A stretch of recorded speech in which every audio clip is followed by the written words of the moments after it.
This program is brought to you by Hungry Jack's and Bunnings Trade.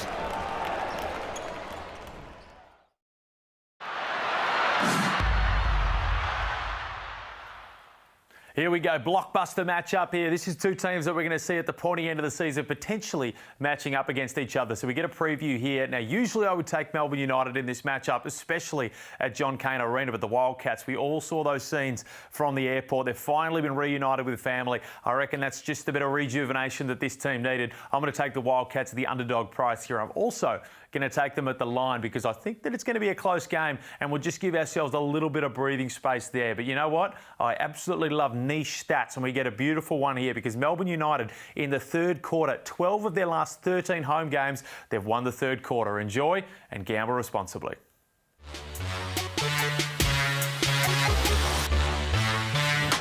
JLA with the jam and they love JLA.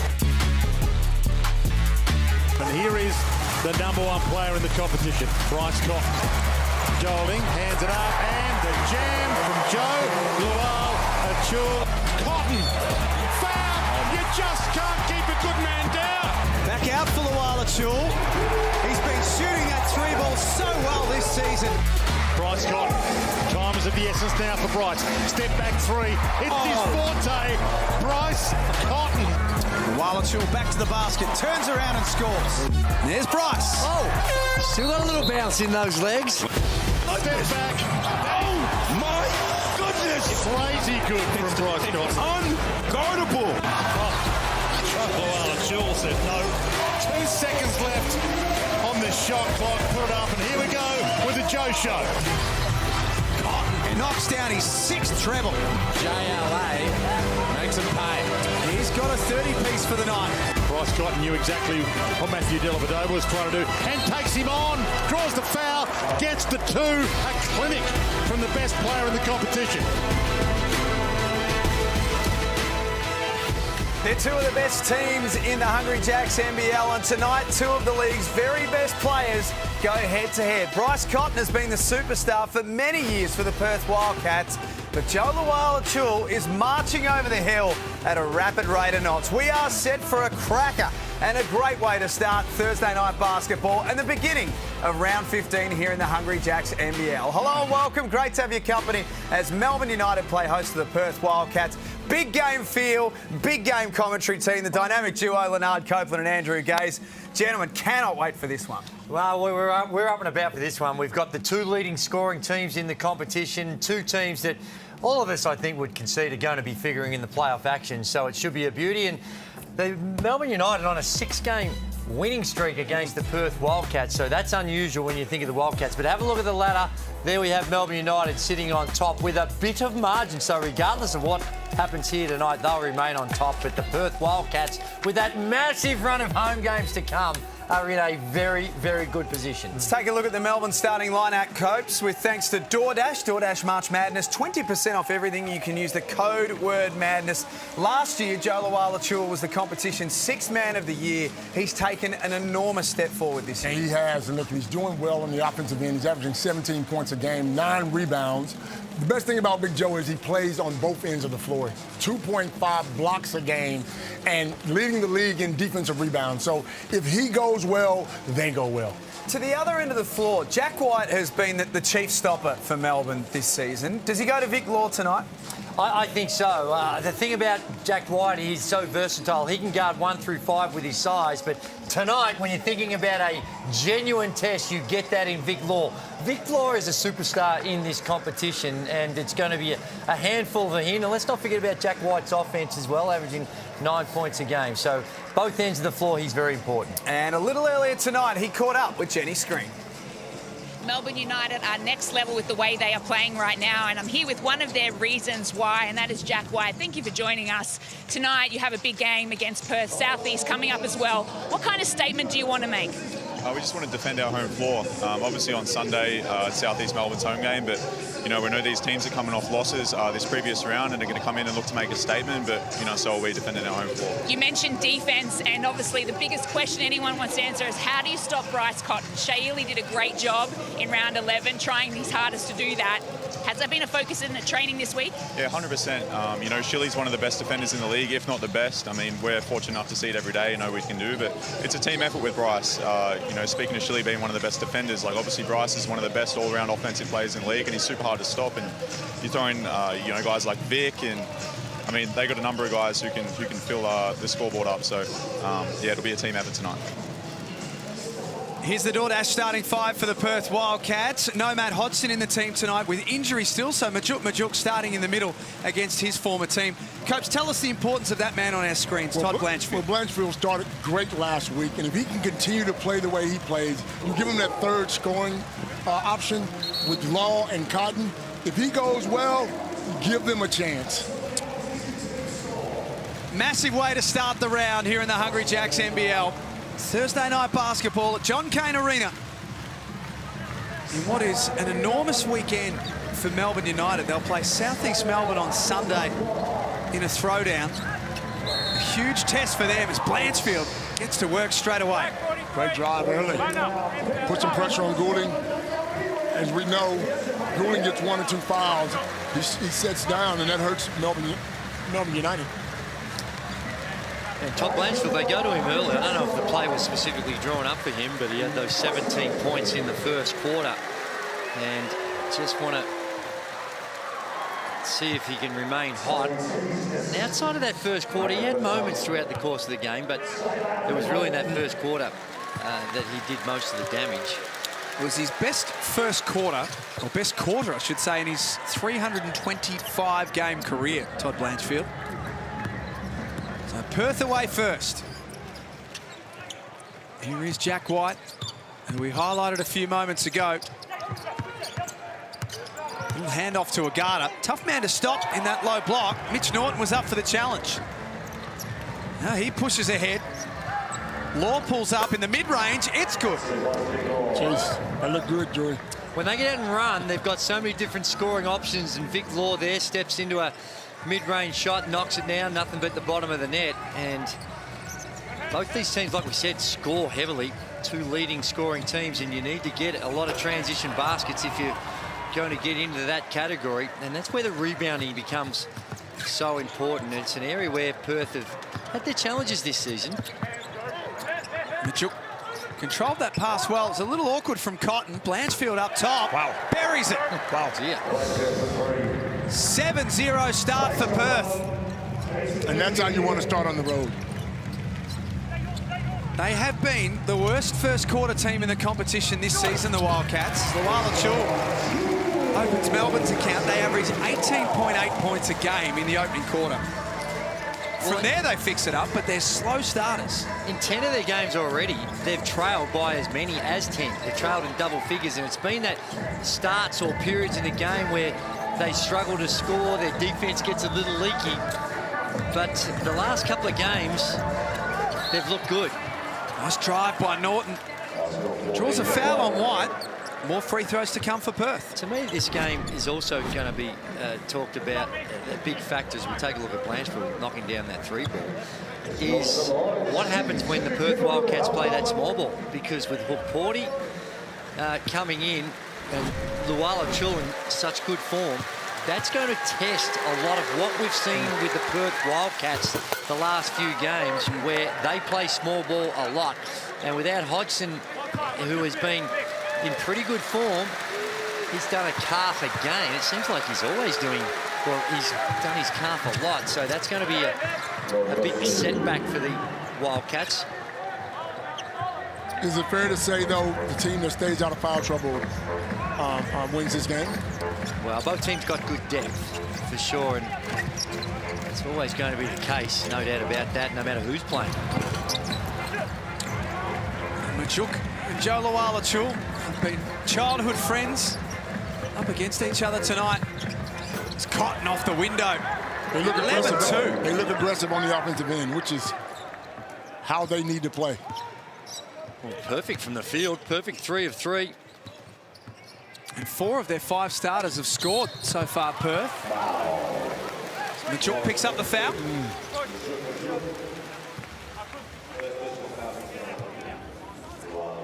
The Wildcats have won their last 2, had lost their 3 prior to Melbourne Sydney and southeast Melbourne. So a testing little period for them. But, Drew, it's impossible to not come back to what's coming up for Perth. They've got this game, then 2 others on the road.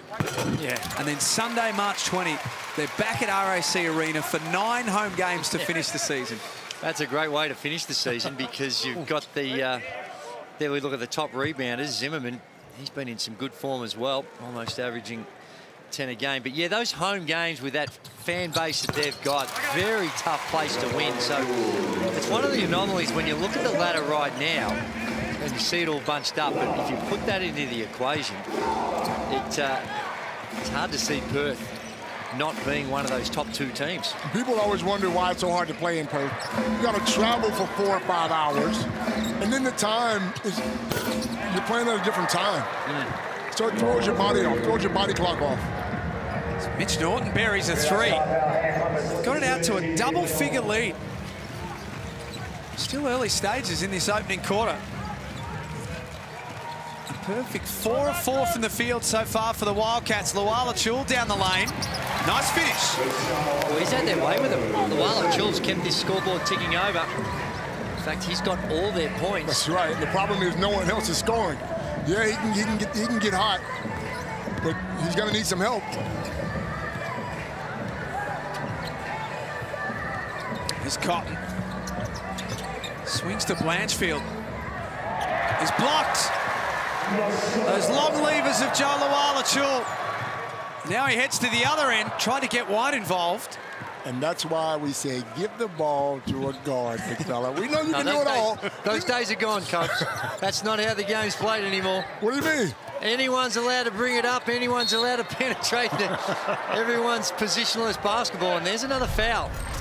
Have a look at Matthew Dellavedova. Look at the work off the ball. Here he is. He's got a faking. He's chasing hard on those screens. Contests the shot. Sprints out in the rotation.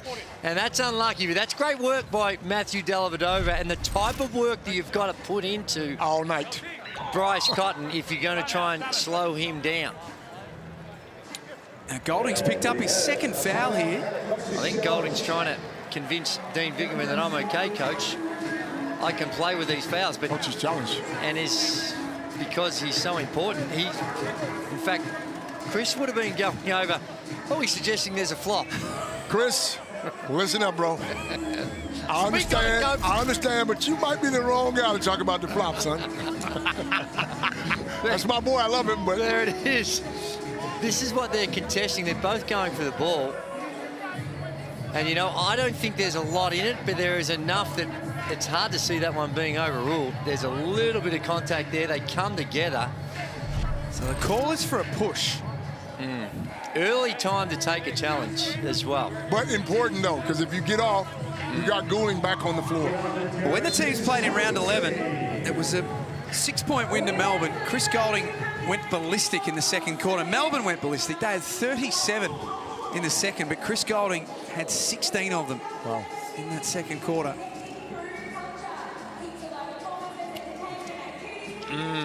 What do you reckon here, Casey? Yeah, I think it's a little hard to overturn. So if you're Chris Goulding, you should feel good about that. Coach, your challenge is unsuccessful. The Yes. call is confirmed. The foul is on 43. Well, I don't get many of them right. The senior official, Vaughan Mabry, out there tonight with Nico Fernandez and James Gregoire. And that's given Dean Vickerman something to think about now. Absolutely. Who do you put in that spot?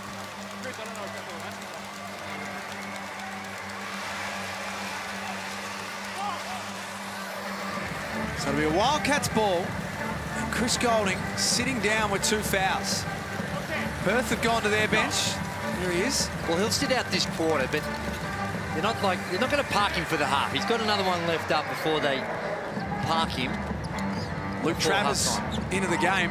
Ross Cotton out. Jeez. Travers. Wow. It's a lot of contact there. Dellavedova did a good job, and to me, it's either a charge or a flop, isn't it? Well, sometimes you let them go, Drewy. Agata, nice take. Off the glass for Melbourne. Brings it back to an 8-point deficit. Luke Travers in, Jesse Wagstaff also checking in, and some first quarter minutes for Kyle Zunic, the 22-year-old who's just come back from duties with the Australian team. It's knocked out of bounds. Here we have a look here. Flop warning over here. Well, he gets a flop warning. That's one that, like, goes into his area. Gee, I thought that was pretty good defense. Maybe they're saying, well, regardless of that contact, you just got to stay on your feet. Wagstaff up top. Flat dart off the front of the iron. 42% shooter this season from outside, Jesse Wagstaff. Here's Dellavedova. Last two didn't look great, did they? But with Goulding on the bench now, you got to find some more scoring. Where do you go? Illy's shooting the ball well. Agata's got to pick his game up a little bit. Travers goes to work on Luala-Chul, forced into a tough shot. White up ahead, stripped of it. Nice hands by Zunic. Jeez. Wagstaff, that will be a charge. Agata took position and is rewarded. Nice look with the behind-the-back pass, but this time it goes rewarded with being in the right place. Now, to me, what is the difference between that one and Dellavedova? And such is the nature of these calls that it's hard to,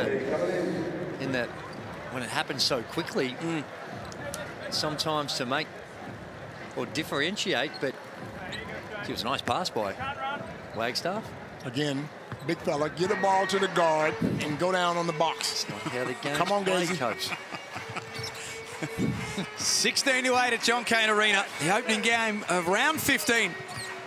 All part of Indigenous round here in the Hungry Jacks NBL. Mason Peatling onto the floor. Bryce Cotton back out there. Just a quick break from Coach Scott Morrison. Nice find for Majuk. Nice finish. Well, a lot of simple action there. That's just a simple on-ball screen, and they hard show. There's no one there on the weak side. Great pass, but a little soft. I mean, Perth have done a good job of knocking down shots, but their defense has been a little soft. And Luala-Chul going about his business for 3 of 5 now, 8 points. That's 8 of Melbourne's 10. Wow. For the MVP candidate. He's got 5 of their 10 shots as well, so they are going to him. Here's Shea bringing the ball up the floor. Peatling crosses over on Majuk scores with the left hand. Nice touch, and Melbourne have scored the last 4. Bring it back to a 6-point game.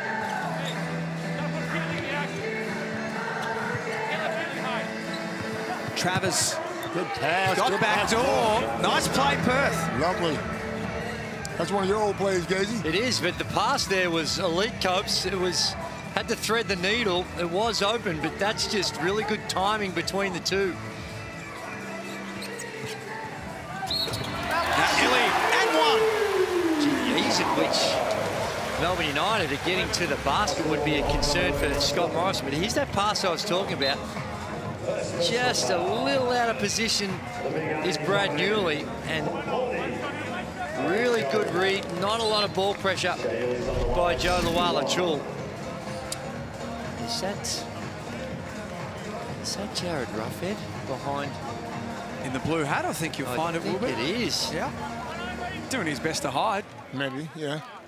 Well, he's a superstar. One of the coaches down at St Kilda Football Club now, but one of the all-time greats with the Hawthorn Football Club. And Shea makes the extra. Great article this afternoon on NBL.com.au written by Tom Hirsch about the defensive impact, and he's called it the Shea impact. Copes, he's been huge for them this season. Norton high off the glass with the left hand. He has been, but you know what? His offense is great this year as well. I mean, he developed a three-point shot last year, and it's more consistent this year. So he's playing great basketball on both ends. There it is. Look, great man. Jeez. Did some great things. Good friends with Joe Ingles. In fact, Joe Ingles wears number 2, I think, because I think that might be right. Ruffy. So they're really close mates. And this Melbourne United team, you talk about Shea Ely, they have been elite.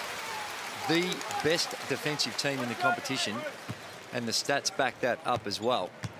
And yes, you need that individual work, and Shea Ely is a perfect example of that, and certainly with Matthew Dellavedova as well, and this man on your screen, Brad Newley, is a veteran at that. But it's what they do collectively that's just as important, and Dean Vickerman needs to take a lot of credit for that as well. Yes, you've got that individual tool, but your schemes, and the game's so heavily weighted in favour of the offence, you need that team defence like that. There's the Ely impact. Swift hand, strip law of it. And Newley's pass knocked out of bounds. Bryce Cotton, only 2 points in this first quarter. And this is the test for Perth, Drew. You spoke about it a few minutes ago. They go small here. Vic Law playing the 5 on Ariel Hook-Porty. 2 minutes before quarter time. Hook-Porty at the elbow. Just too big, muscled his way in, misses out. Back out for Newley. Got it! Beautiful. Well, there's the problem. You got the post up, which they weren't able to successfully stop, although they missed the shot. But it's the second shot that you're going to be exposed to as well. You need to do a better job getting back to those fundamentals and boxing out. Now Hook-Porty got his hands on that one.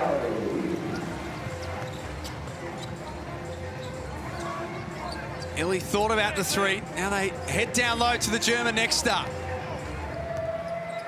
Look at the size differential, guarded by Frazier. Wow.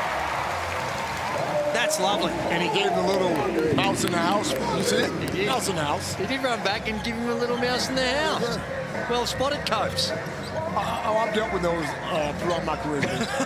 Well, as a big guard, you are able to take people down in the box. Norton misses from close range. Melbourne are playing to take the lead on this possession. Hook-Porty misses out. And the Wildcats dodge a bullet.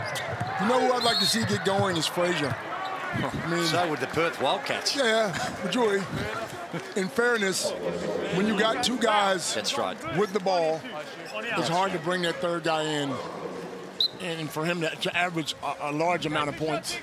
What have the 2 of you made, and there is Michael Frazier on your screen, of the conversation of, and it's hard not to go back to the way things were with Perth in the Trevor Gleeson era, but some discussion that previous management may have already moved someone like Michael Frazier on. Do you agree with that? Would you have pulled the trigger by now? Well, when you're having success and you look at where they are, they're in 3rd place, 10-6 on the season, 9 home games to go. It's certainly, and the bulk of those games coming on the road, they are in a really good position.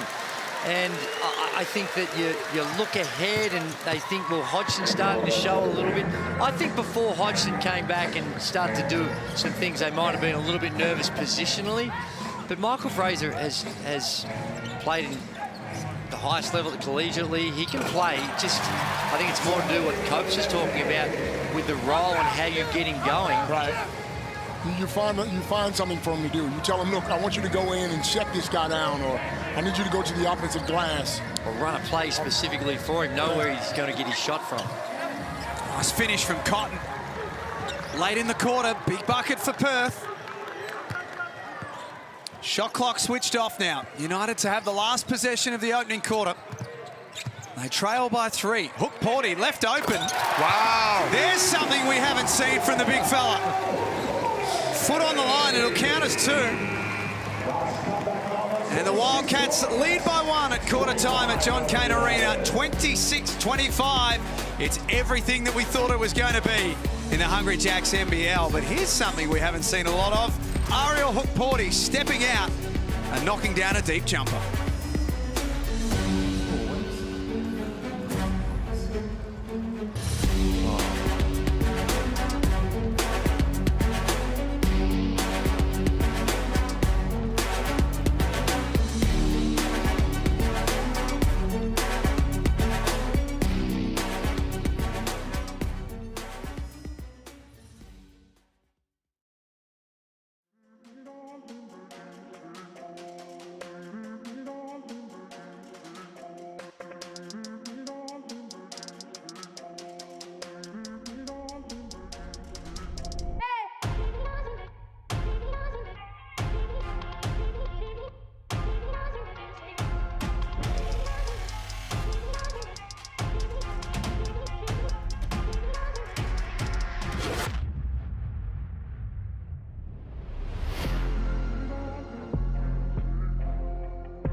to run.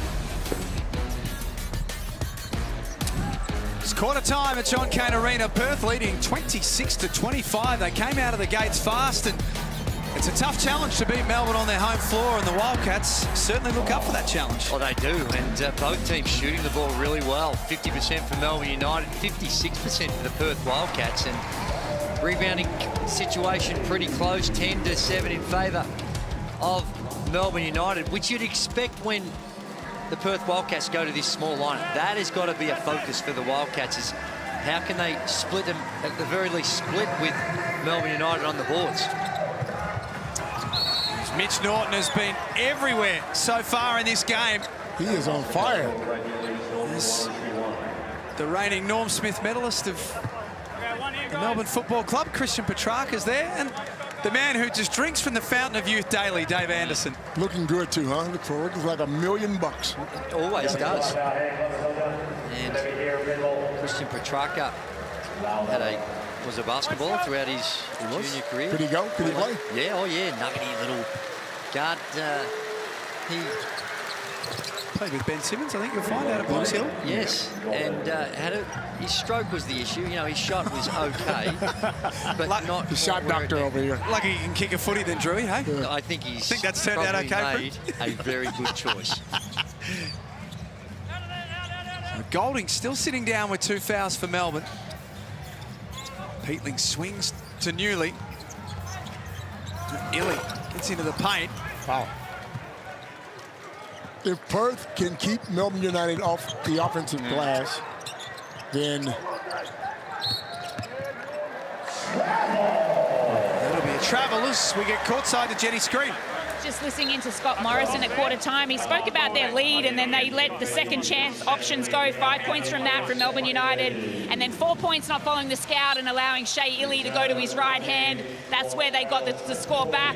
And just chiming in on your Michael Fraser kind of debate and what you do with him, the question is, who do you recruit instead? They could go big, but maybe he's just the fit right now for the group, considering they're playing so well, and why do we need to disrupt that? Yep, that's right, Jenny. Well, that appears to be what their thinking is at this stage, because you're running out of time. It's time to get someone in.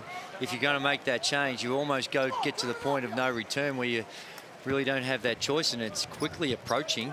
And we've heard other teams talk about it who have got gaps, that with the NBA and 10-day contracts, etc., it's not quite the market that's right at the moment that you would like. You take the risk of bringing someone over that doesn't fit. Shot clock down to 6 as Perth is throwing this one away. Good defense again. That's a forced turnover. Again, Matthew Dellavedova up and in that lane, that little deflection. And that's that work that he's doing. And maybe it wasn't a deflection, but he certainly was in the lane, Coach. That's right, in the lane. And gets rewarded.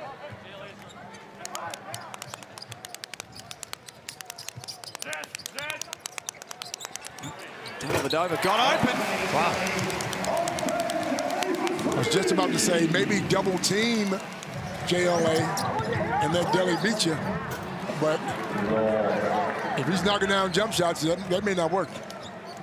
Mitch Norton has 10 points for the Wildcats. He's their leading scorer. That's his second assist to go with it as well.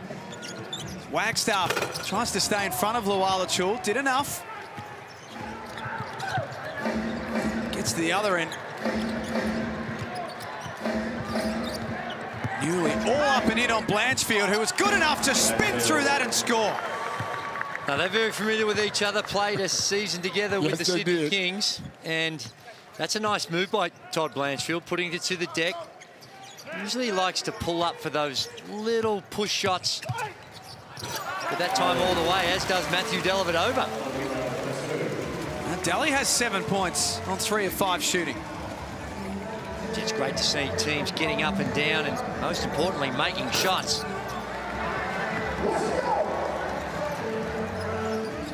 33-30. 2 more games for the Wildcats this weekend. They'll play Saturday in Brisbane, Monday in Tasmania against the Breakers. Luala-Chul steps out of bounds. And for Melbourne, we spoke about it early in the game, that this is a big weekend for them. They play Southeast Melbourne on Sunday in a throwdown. So a huge test to get second and third as Melbourne United's #1 ticket holder, Tone tonight.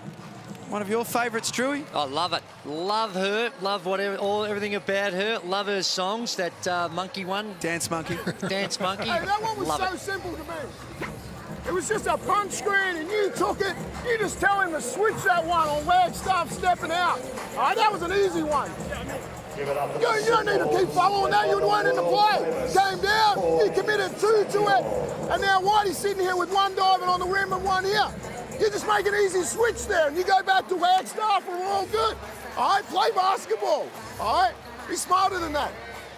Our abilities to keep people in front of us right now is not good. All right, sit down, guard people, keep them in front of you, then we get the chance to run. Anytime we've got to an on-ball, it's been great for us. All right, they're looking to switch. Play some head taps right now. All right, and then looking for post-ups. Get our shots up as well. Pretty clear message from Dean Vickerman. A shout out to the winner of our Kmart gift card for tonight, Brad Johnson. This is Brad's girlfriend and daughter at her first ever basketball game in Australia, and now they are all Melbourne United members. Love it. I think what we've just seen in the crowd there is some of Christian Petrarca's highlights have been played on the screen at John Cain Arena, so he's just admiring some of his own work. Of course, nothing wrong with that, pal. Yeah. Also sitting alongside David Anderson, Jason Smith. Oh, lovely. Majuk, blocked by Jack White. Jack said no, sir. Went up there and said no, sir, and nearly at the other end. Off target. Dean Vickerman and I rate that last time out with at this. That's kind of... He was talking about the rotations and some of the simple plays and how they've got to match up in defensive transition and some actions that they're doing in the half court. And that won't please him again. Quick offensive transition, and the Perth Wildcats getting an easy bucket. While Achul unsuccessful, 43% three-point shooter this season. 13 of 30 coming into tonight. Travers feeds Majuk. He's the back in, the double comes. Travers for three. That's no good. Oh, over the crossover. No, Gilly. He gave it to the wrong man. Wildcats have got numbers ahead. Blanchfield lays it up. Perth have scored the last 4. Well, Blanchfield, he's becoming a problem if he wasn't already. He's up to 9 points, and again in transition, the Perth Wildcats, what they give up inside, they're making up with speed. Get your feet set. Tied. Blanchfield and Norton combined have 19 of their 37 points. Agata at the other end, that's better. Feet were set that time. Yep. Rolling back soon, Drew. What do you think?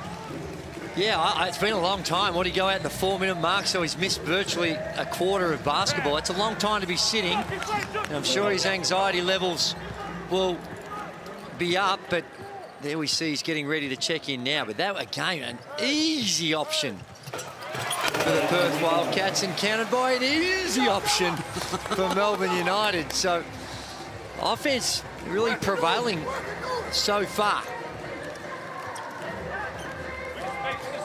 Perth lead the rebound count by 2. Jack White, we mentioned him at the top of the show and how he can guard multiple positions. He also very strong and athletic. That's all ball, and that's all ball, Drew. That is as much ball as and as clean as you'd want to see in a block shot. But it is a meeting at the summit, well above the rim, Copes. I know about that. You wouldn't know anything about that one. Don't speak on it too much. Agata knocks it out of bounds. Go here, White.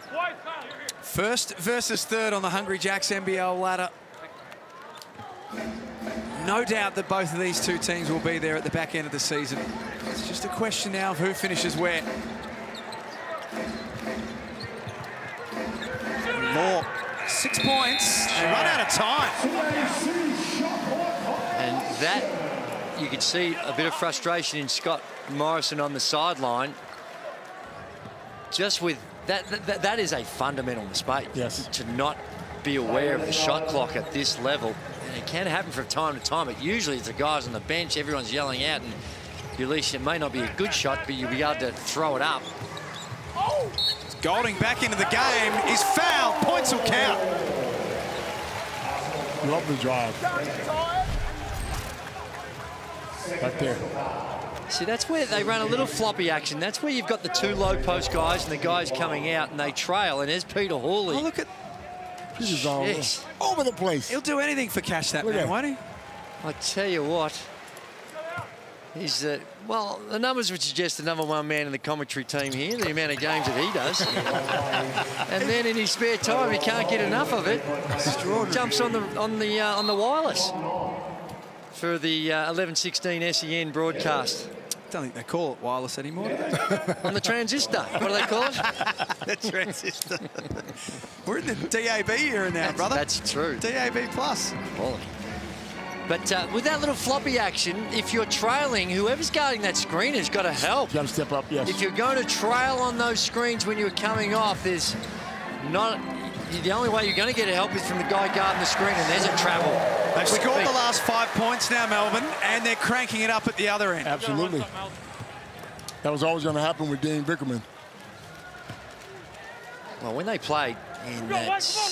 What was it, round 11? Round 11. They went on a 62-24 run. That is a big run between two quality teams and shows what they can do on the defensive end when they crank it up, Melbourne United. And that's Frazier right there. They're just giving me something different. Can't score or not looking to score, but he's diving on the floor for balls. He's giving me that extra. Well, there's Bryce Cutton giving you nothing different, just brilliance and excellence from the three-point line, Copes. That's exactly what he does. Nice D, but fantastic offense by the little champion.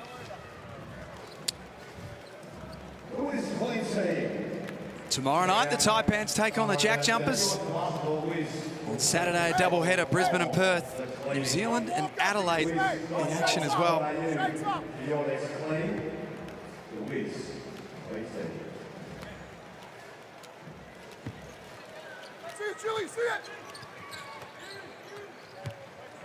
Norton bringing the ball up the floor for Perth. 10 points, a couple of rebounds, a couple of assists.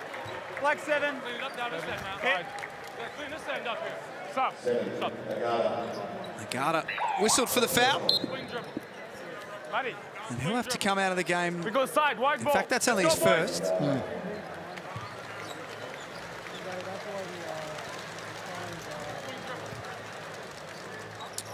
Frazier to inbound for the Wildcats.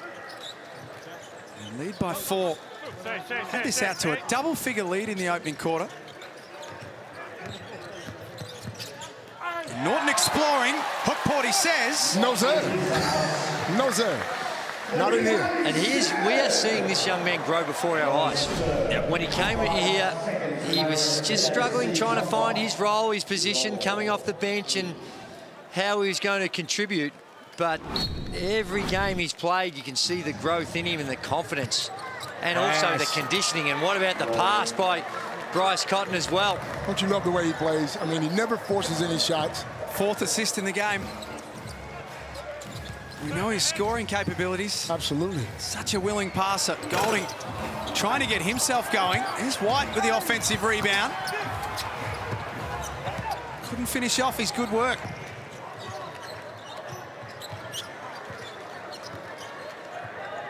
Now it's Perth on a mini run. Cotton got beyond Dellavedova. That pass is out of play. I don't know why teams don't. With Goulding and 2 fouls, why don't you go at him? Coaches don't think that way.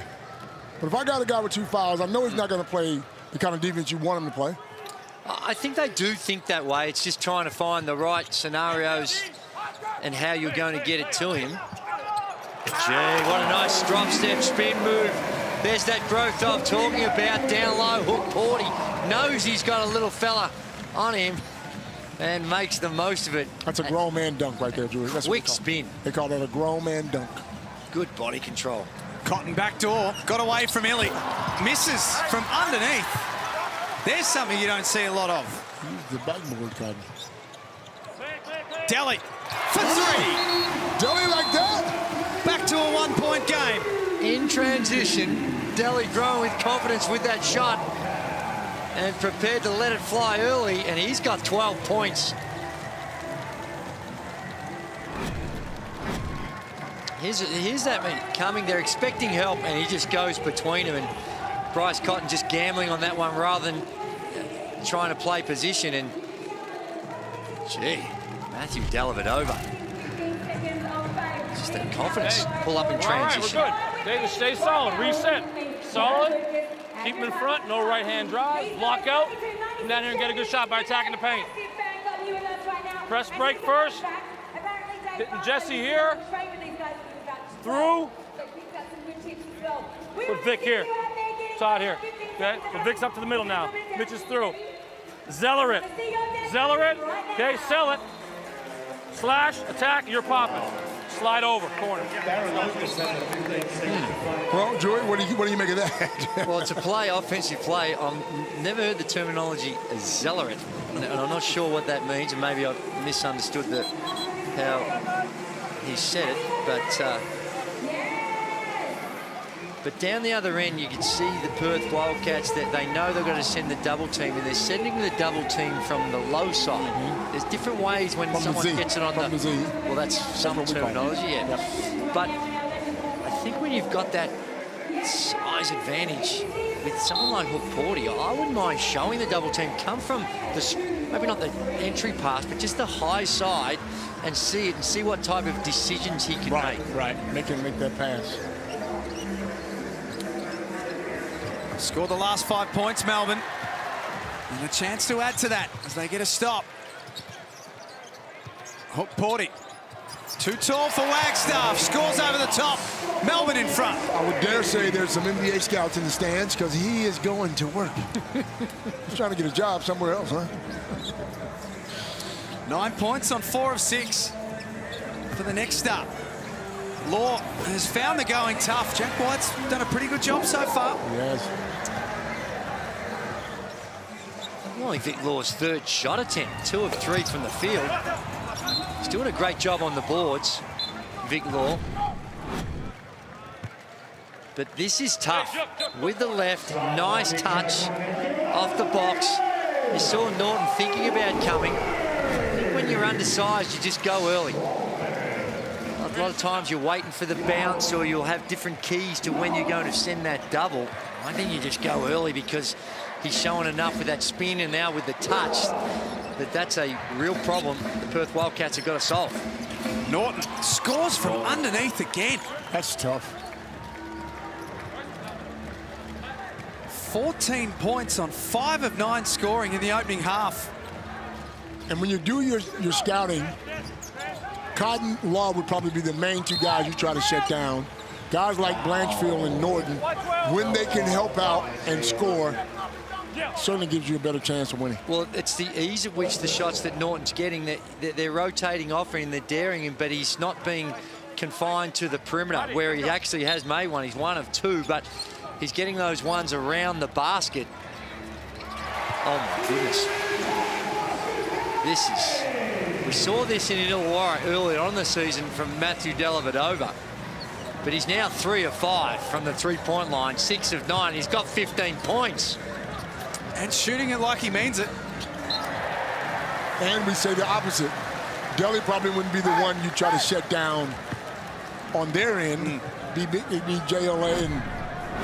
Well, with Delhi, you're normally thinking about stopping the penetration and the assist more so than the three-point line. But right now, if you're saying give Delhi some space from the three-point line and let him shoot it, they might need to reevaluate that strategy.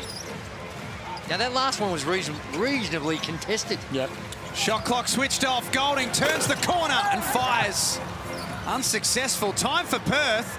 And the ball's in the hands of the right man. Cotton can't score at the halftime buzzer. And Melbourne turn the deficit from 1 down at quarter time to 2 up at halftime. They lead 48-46. Well, we've got a beauty on our hands here. Really good shooting by both teams. They're up and down, attacking the rim early in transition. Bryce Cotton trying to figure out how he can get some easier looks because he's had to do a lot of tough offensive moves. Let's get down to Jenny. Guys, I'm courtside with Matthew Dellavedova. Delly, you're doing it at both ends at this first half. 7-0 run to start for Perth, but you guys were able to steady it. Why was that? Yeah, I mean, I think we just got subs. So we felt like we were getting good looks on offense, and they just weren't falling. So just keep moving it through hands, take advantage of what they're giving up in the pick and roll. You'd have to be happy with what the job's being done on Cotton, but Norton's the one doing the damage with 14 points. What are you got to do about him in the second half? Yeah, I mean, we're following the scout report. Obviously, Cotton's the main focus defensively. Norton has punished us. He punished us last game, but we have to live with something because they're a good team. Rest up. Thank Good luck you. in the second half. Well, you wanted a game, ladies and gentlemen. We have a game. First on the ladder versus third. 48-46, Melbourne United leading at home at John Cain Arena. Don't go anywhere. After this break, the boys will break down all the game in studio.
It's half-time in the Hungry Jacks NBL. The first game of round 15 and two of the competition's very best going head-to-head. They haven't let us down so far. Melbourne leading Perth by 2, 48-46 at the half. And we're seeing two high-quality teams playing a high-quality basketball game. And both teams presenting problems, different looks to their opponents, and being asked some significant questions. And as such, we've got two elite teams playing a very tightly contested game. The thing that stuck out me the most is that Melbourne United have been able to take away the three ball for the Perth Wildcats.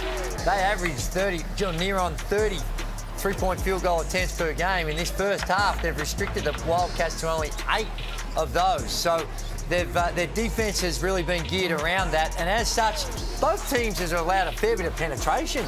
The way in which they've been able to get to the rim, as we take a look at the leading scorers, Mitch Norton with a 14. Now, that would be a surprise, but you could clearly tell by Matthew Dellavedova's answer at halftime that that's one they were prepared to gamble on. He's made them pay, and Dally himself's dropped 15, and Hook Porty's coming in and giving some quality minutes. And there's those field goal percentages. Both teams shooting it really well and from the three-point line, but only 8 three-point field goal attempts is the thing that sticks out. Rebounds fairly similar, and turnovers, they're the same as well. Not on your screen, but 8 to the Perth Wildcats, 7 to Melbourne United. So in all the data that we see, it's pretty line ball between them each, and as such, the scoreline's pretty line ball. Not much between them, Copes. Not much between them, but like George said, two quality teams going at it. And the two guys, and both teams, you wouldn't expect Dellavedova to be leading. You wouldn't expect Norton to be leading. But that just means both teams are playing good defense on the superstars. It's a win for the little guys as well, isn't it? Let's take a look at Matthew Dellavedova in his first half. He's been fantastic. A couple of times he caught them out on inbound plays, but overall, 6 of 9 shooting for his 15 points and has 3 rebounds, 2 assists to go with it. It is, and that's mildly contested. You see him going under the screen again, going under the screen, but this time in traffic. He's able to finish it. Great body control, good composure. This is the surprise. Hold on, George. Like to come down and knock down the 3 in the half court, well, he's seen a willingness to take and make some of those shots, but to come down in transition and drop the 3 ball shows the confidence he's playing with. 3 of 5 from there, 15 points, 6 of 9 in total. And this is a guy that's doing it at both ends because he has, as we showed in a couple of those highlights during the game, he's got to work his tail off, chasing around Bryce Cotton all over the floor, and then to have the energy to still provide it on the offensive end. Full credit to Matthew Dellavedova. The Wildcats have been able to spread the load to some degree. We know how much they rely on Bryce Cotton to be their main scorer, but talk to us about Mitch Norton. This is the one that wouldn't have showed up in the Mitch Norton, look, another quality guard who plays both ends of the floor. You wouldn't expect him to score 14 points and a half, but like Joey said, he's been able to get those backdoor passes, and because they're overplaying Cotton and Law, he's a little bit open there. So, look, 14 points, 2 rebounds, 2 assists. One of those guys, again, is playing defense as well, but he's a quality guard. And as we would expect, it's a big game and it's Cotton o'clock. Bryce Cotton's had a really good start to this game, has 9 points on 4 of 6.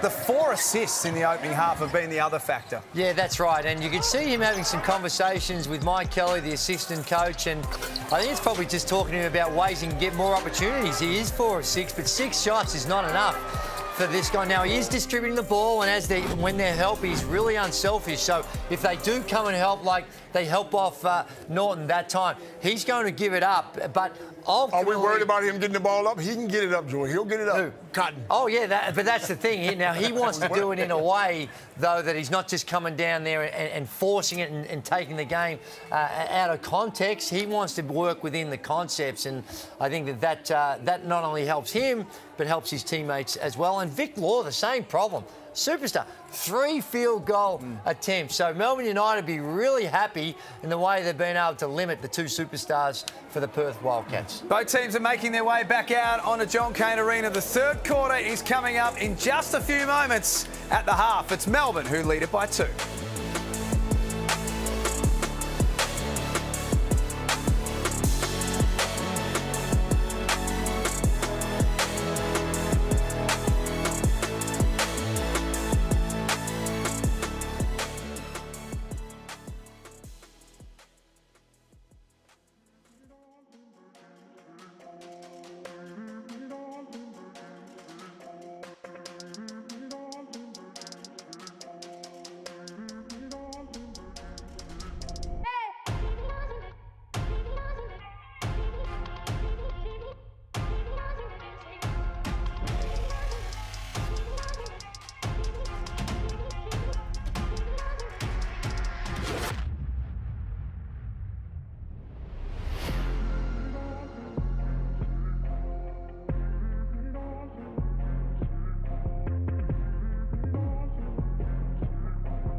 John Cainarita. We're Melbourne United, lead by 2. I'm here with Coach Dean Vickerman. Dean, what did you like about the first half from your boys? Probably not the start that we wanted. They kicked our ass last time we came here in the first quarter, but we battled our way back. You know, Delhi's been tough tonight, you know, both shooting the 3-ball and getting to the paint. And I think we just got to see what group they got on the floor, whether the Majook's in the game or whether they're going their small ball, and how we attack that a little better. Good luck in the second half. Thanks. Dean Vickerman, the coach of Melbourne United, alongside dual Olympian Jenny Screen, and soon mother-to-be. Well, I was about to say, I don't think Jenny will be on the tools before she gives birth. So, looking forward to little Andrew Lennard Screen, or Andrew Lennard Mottram Screen, whatever the name would be. That's, I reckon, be a nice sort of arrangement, wouldn't it, Copes? Oh, yeah. So good luck, Jenny, with whatever lies ahead, and hopefully we can. You're still with us in this second half. Geez, even Copes didn't sound that convinced by that one. Andrew Lennard. Well, Lennard, Andrew. No. I think the basketball pedigree with that little youngster's going to be pretty superb between Jenny and Neil.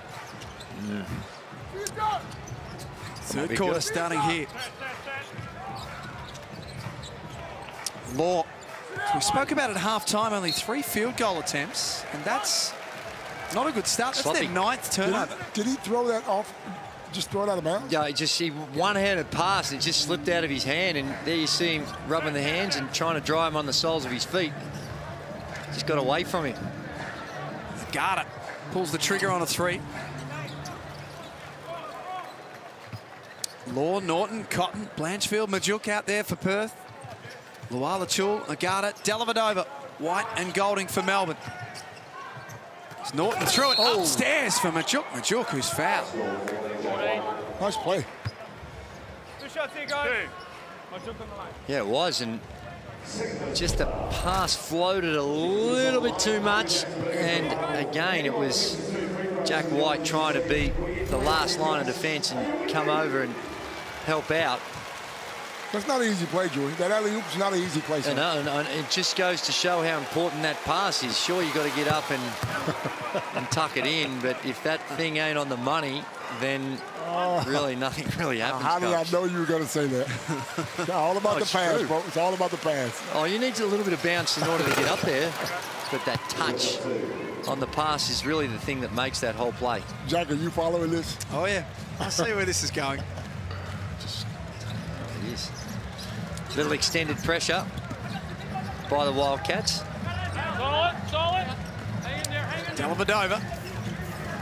Now guarded by Majook. Gets the 3-ball up. That's short as well.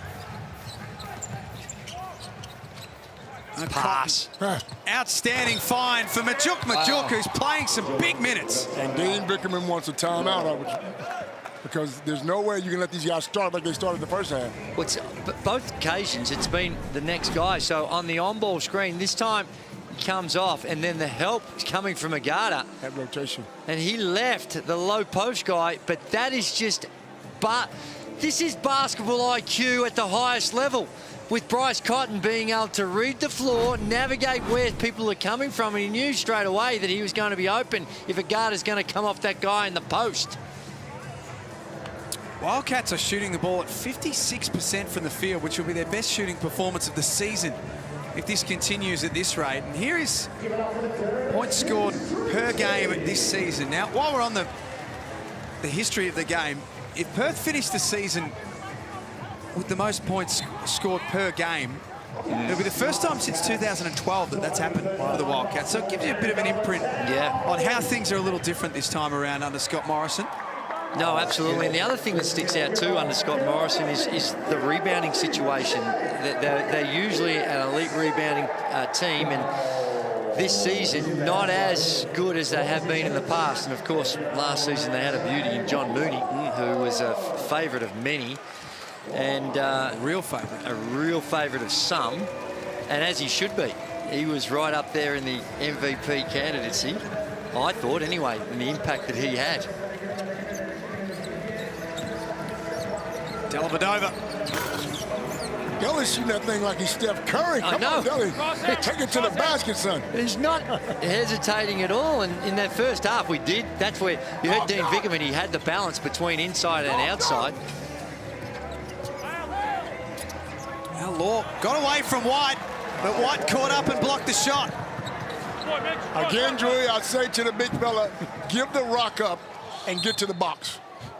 Well, not necessarily to the box. Give the rock up. Offensive foul called on Vic Law here. Let's take another look. Come on, come on. There's Law's jump shot firstly. That's a good closeout. Vic Law trying to find ways. That's good hustle.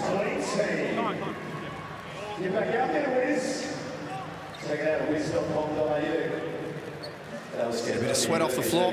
Come on, come on, come on. Mitch Norton, 14 points in the opening half. Second best performance of his career up until half-time.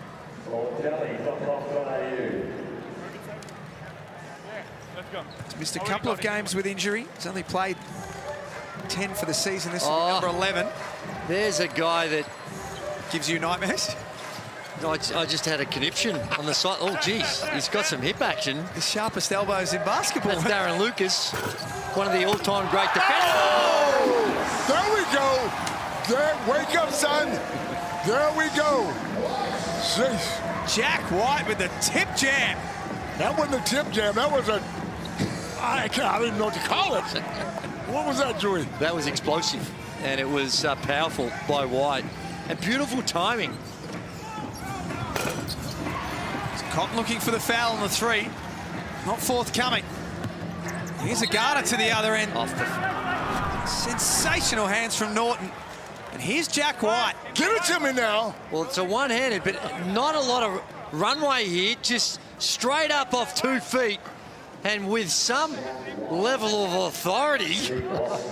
Bang! That is a beautiful thing. And just the athleticism and pop in those legs. Wow, what a gift. 7th in the competition for offensive rebounds. That is one of the highlights of the Hungry Jacks NBL season. 50 apiece. And Law goes to work on White. And Majook's there to clean it up, and he's fouled. That looked like it was just a really good pass as well. I don't think maybe he was trying to shoot it, but he missed it by a fair way, and Majook in the right place with a good catch and finish. You're really crafty and hard. On that shot, the reason why we can't give you the call is you are going to create the contact. You jump sideways. Yeah, no, I wasn't talking about the shooting foul, but coming off, he's got his hand around him. Okay. That is a beautiful interaction between a player that just needs to remind the official I'm the big dog here. Or that there is a bit of contact, but he did it in a respectful manner. He did. And one that just alerting the official. I like those interactions. There's what's going on in some of the other sports where they don't want any interaction at all. That to me is a perfect example. Is you just seeking clarification. Nothing wrong with that. Golding, 1 of 4 in the game. Cotton dropped the hand for, Laura should say, dropped the hand for just a moment, and Golding made him pay. Tough shot, beautiful. Beautiful stroke. Melbourne back in front by 1 at John Cain Arena. Cotton, hands off for Law. White blocks that shot too. Majook and 1. He's been a presence around the basket. He's got to do a lot of the heavy lifting. Here's Chris Golding first off, and that's good pressure. Good hand by Vic Law. Just better offense, and down the other end. Majook, looked like Vic Law, a bit of contact on that play to the basket as well. Majook coming in, but without Hodgson, this man here, Majook's got to carry a significant load, and he's doing it well in this one. He's up to 12 points, 4 of 6 from the field, 5 rebounds. Former title winner with Melbourne United in 2018. Just as a highlight of the depth of this Melbourne United team, in their last win against Brisbane, on last Saturday night, United had 6 players scoring double figures. Chris Golding was not one of them. He only had the 6 points on 2 of 7 in 24 minutes. And normally, with a lot of teams, one of your main men are not firing, and But we spoke about this, and I've spoken about it a lot, Joey. I don't think they run enough plays for Goulding. When you got a guy who can get 50, wasn't Goulding one of the players who got 50 points a couple of years ago? A few years back, I think it was when he was in, actually had a Melbourne Tigers jersey 2014 on his back. So it was a while ago. But when you have that mentality, you can get 50, then you're a quality scorer. So I got to get you the ball in different spots and get you going. Because we know once he gets himself going, it's over. Well, here's another one. When we talk about Vic Law, only had those 3 field goal attempts at halftime. He's up to 6 now, but Chris Goulding spent a lot of that first half on the bench. With those 2 fouls, and he's 2 of 5. Well, I think the white dunk is something we need to just have another look at, because that is just rising above. And it's the lower vision that you get a greater appreciation, that it's not like, well, there's Darren Lucas, one of the all-time great defenders in the competition. What in the good Lord's name is he doing? I don't know.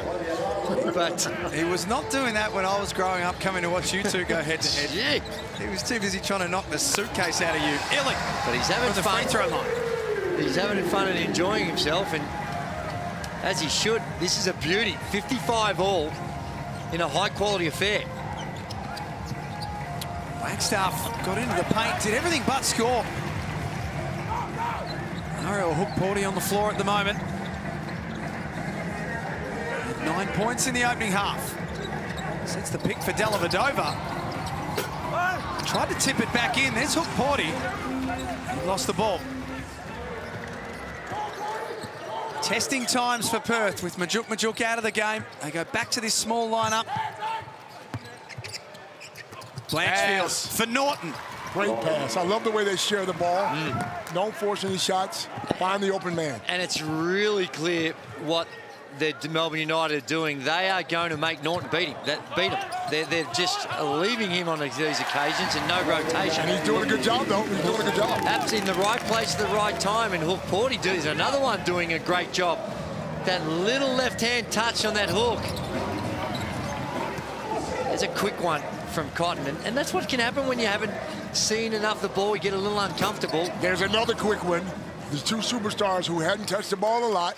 They come down and force it. Now Law extends over the top of Goulding and scores. He needed that. 8 points for the night, averages 20 over the course of the season. 4th in the competition in that stat. Reaching in, picks up his second, Vic Law. The work he does on the glass sometimes goes a little underrated because of how good he is on the offensive end. He's also got 9 boards, but you see coming right off, and that's just rotations. Got to get the guy, if you're going to leave from the baseline, someone to rotate down low, and that little lefty with Hook-Porty. Remember at the start of the season, the first few games, Hook-Porty would run up and down twice and he'd be calling to Dean Vickerman, get me out. I'm getting a little winded. Nowadays, he looks in shape, he looks powerful and really efficient. It's pass Illy for Peatling.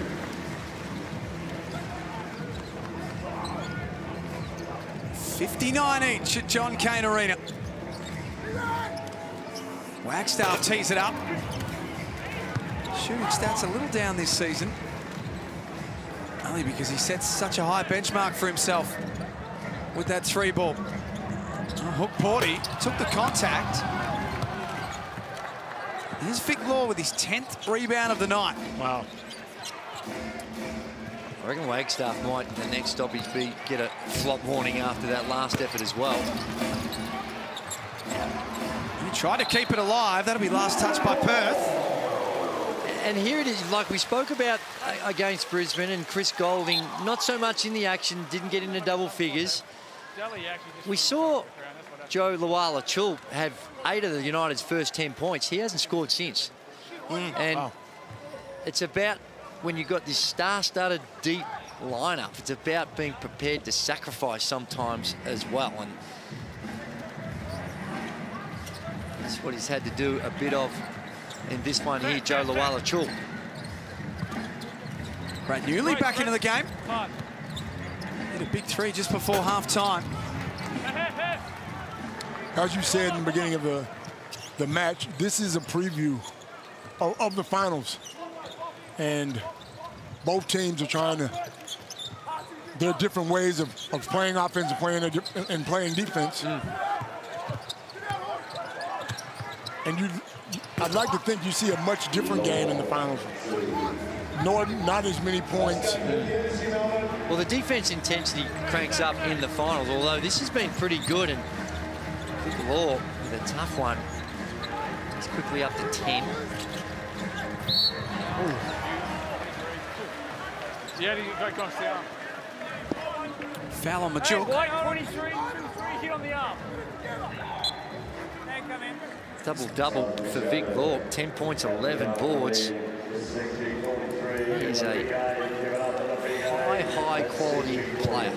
And even it shows his pure quality that on a night where Jack White's making life pretty difficult for him, he's found other ways to be useful for this team. Absolutely. And Jack's doing a great job on him. A little zone defense now on this. Might just be for the side, or they just show zone and then go to a man-to-man. It's a travel. Speaking of doing a good job of keeping someone quiet, Perth have been able to keep Joe Luala-Chul pretty quiet. I hate the angle right here. Can you guys pick why I hate that angle? Why? You can't see my 21 hanging out there. I hate that angle.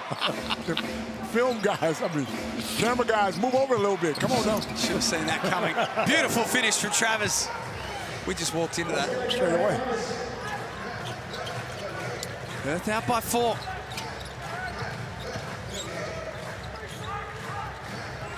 Illy up top.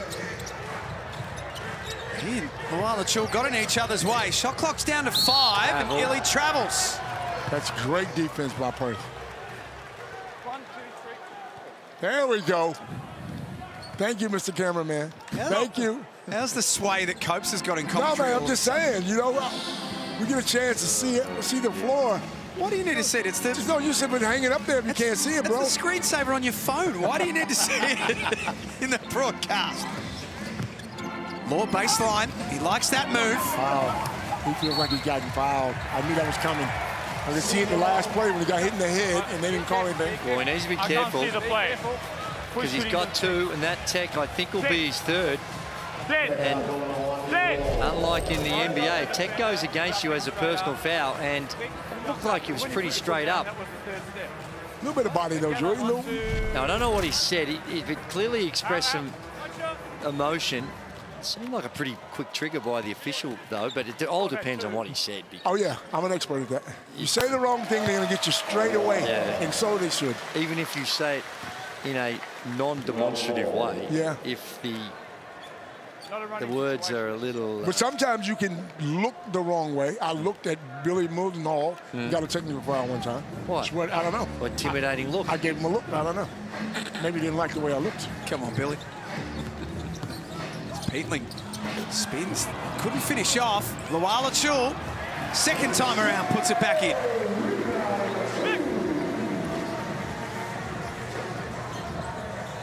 "90 seconds before three-quarter time.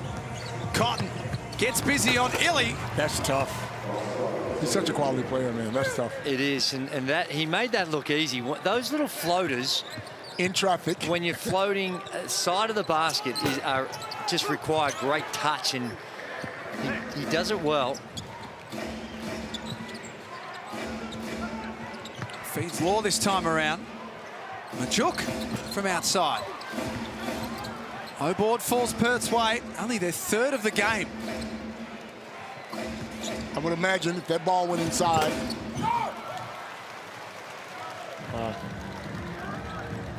That was only his 4th ever 3-point field goal attempt across his entire career. And his 13 points is the most ever in a Wildcats uniform. It's his 51st game, and Bryce Cotton, that's what happens when you've got to be so tight and close out, trying to run him off the 3-point line. And there you see it, just gets in his landing space. That's a foul every single time. But you feel compelled to do it because he can get some explosive. You don't want to get him going, and they haven't been making them. Remember at halftime we said they'd only had the 8 three-point field goal attempts. Well, they did that in the entire half. This quarter, they've already whacked up 7. So they've had a lot more looks from the three-point line this quarter. Caleb Agata sitting down. He's the top scorers this season, Perth, with the #1 and #4 leading scorer. Both have been significant in this third quarter.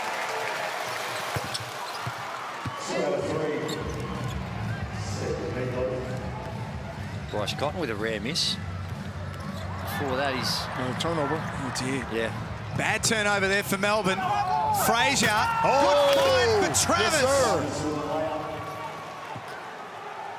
That was a quick bounce too. Not a lot of run up there, just step straight into it. Are you envious, Joey? My word. You see, again, they start out in the 2-3 zone and eventually they wind up, they work their way into a man-to-man and they match up. So this is about just trying to show a little bit of confusion. Let's firstly have a look at Travis. Quick one step and right up head on the rim. How high he gets. Nice work by...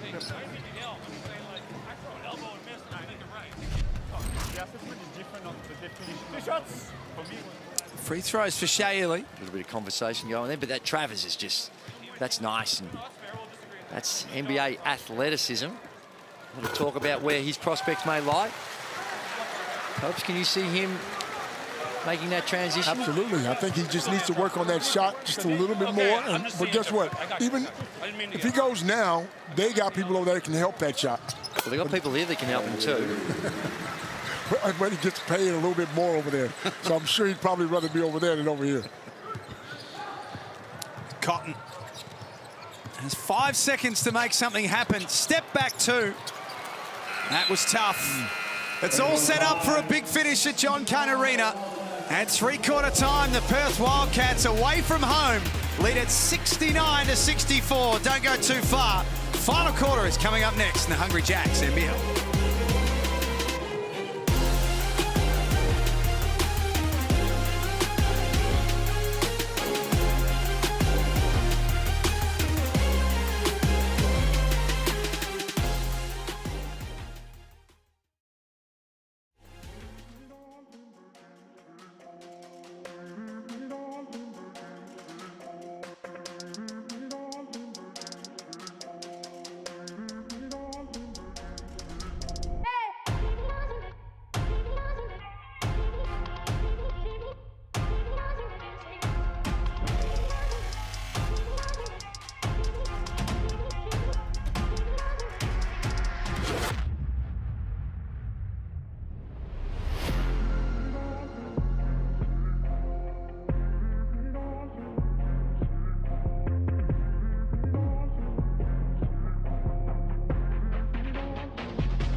It's three-quarter time at John Cain Arena. The Perth Wildcats leading 69-64. They win that quarter 23-16 and give themselves a nice lead going into the last quarter. Oh, my word. And they, it was a bit of a grind in that quarter for both of them.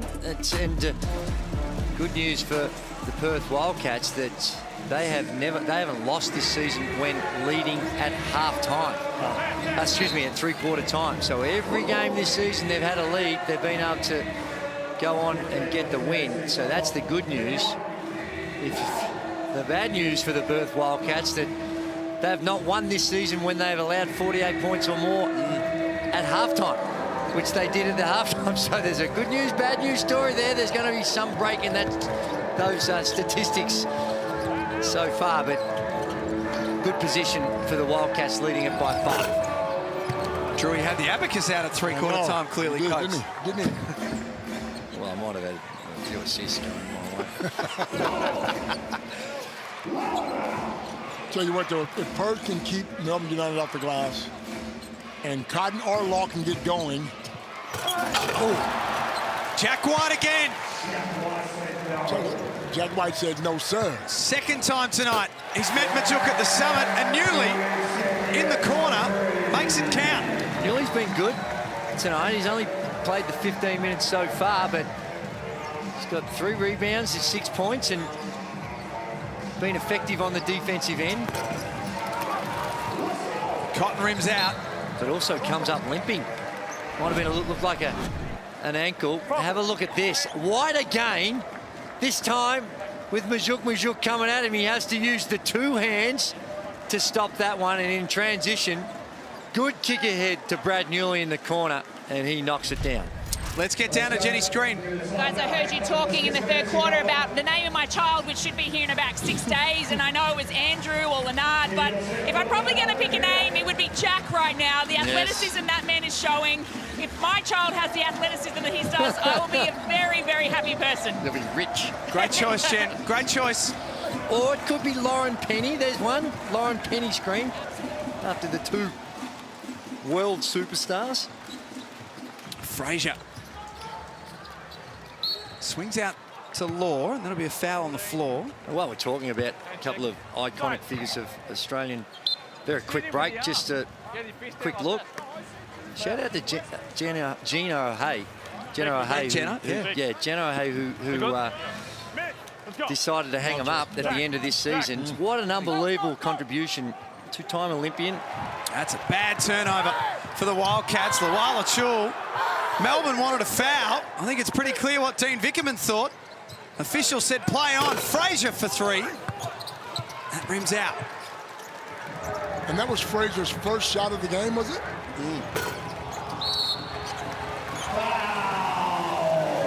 Norton, undersized, gave away the foul. And that's an early one by Chris Golding, but when you look what he had down low, it was almost a free crack at it. There's... What do you think, Joey? It looked like a little push from Majuk. Nothing in it. And no call. Perhaps just a few some of those little condiments might have been added by Lawal Achul on that one, but there certainly was contact. You could hear why Dean Vickerman was asking the question. Melbourne have scored the last 5.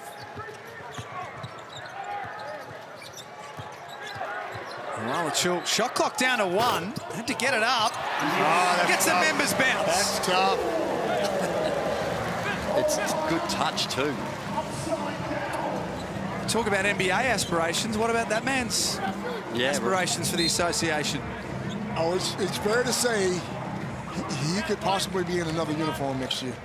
Fair to say. It's an interesting one with his size. I think he's still got a bit more development to do. Is he a 4? Is he a 5? Can he shoot it well enough to stretch the floor as a 4? A lot of questions there, but there's no doubt he's putting his best foot forward, and Melbourne United is benefiting from it right now. And there's a good take by Mitch Norton. What a game he is having. Really aggressive on the offensive end, and that time taking matters into his own hand, drives and a chance to bring up his 19th point, which he does. Got a great clip. Leading scorer in the game. Off the back of some good performances recently, 21 points, which was a season high when they played in round 11. So he has good form against the ladder leaders. He's going up. Golding stepping back on Blanchfield. With the James Harden step back. Hey, there was a little shuffle of the feet, wasn't it, Coach? If that's what you're referring to with James Hunt. But he still able to step back and get one off. It was a hell of an effort. Look how close this is. Wow. That's... I don't know if he could get the ball to go further in the hoop and come out. Andrew Vlahoff did in Perth. That's right. Thank goodness he did, Coach. Back in 93, similar depth to the ball went through the rim, as we just saw from Chris Golding. Anyway, chin up, Wildcats fans. You've got a lot of success followed, so you're allowed to just throw a few little crumbs out there for the rest of the league. You know where to find him, Red Army, and Andrew Gaze 10 on Twitter. No, I'm just saying they've been sensational, and this Wildcats team continues, despite a coaching change and all the variations over decades, just somehow or other continue to provide us with excellence.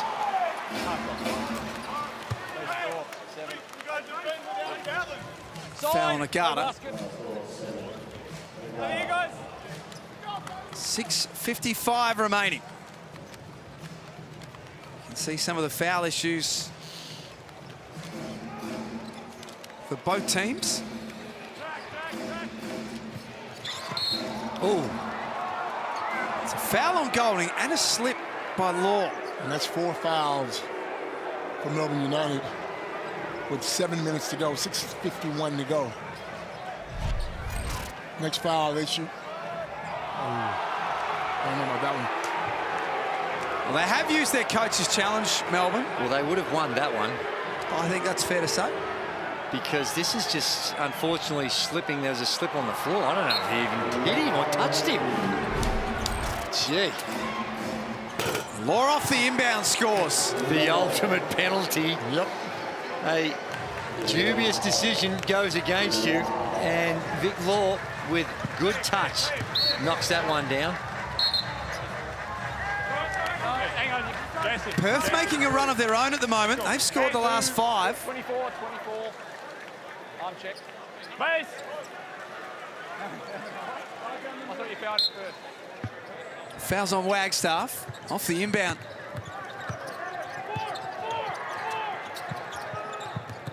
Agata. Ooh, how flat was that? Yeah, that was, he was off balance, leaning forward, and didn't have his normal elevation on his shot. Line drive, but fortunately for him, still finds a way to into the basket. 3-point game at John Cain Arena. First game of round 15 in the Hungry Jacks NBL. It has delivered in a big way. There's Norton again. Got away from Agata. There's 2 more. How many back doors and how many layups are they gonna give him, Joey? Well, that time they didn't intentionally just leave him to help out. That time was Agata ball watching, and Mitch Norton just backdoor cuts wide open, goaltending, didn't matter, still went in anyway. And Dane Bickerman snatched him out of there. Now Mitch Norton has 21 points. 21 points, and he was the first player this season to score 20 points twice against Melbourne United. Golding turns and fires. That's caught a Melbourne hand last. Let's get down to Jenny, courtside. Guys, I was just about to speak about Big Joe Achul, but he's been subbed out of the game. I would have loved to seen him, considering that Wildcats have gone small ball now with Wagstaff pretty much playing in the 5, to go and attack him. They've run him a lot in pick and roll action. I'd rather they just take him to the paint. He can go to work. Hopefully Huck Porty will be able to do the same, but let's hope we can see Big Joe, who's an MVP candidate, laid down in this clock in the 4th quarter.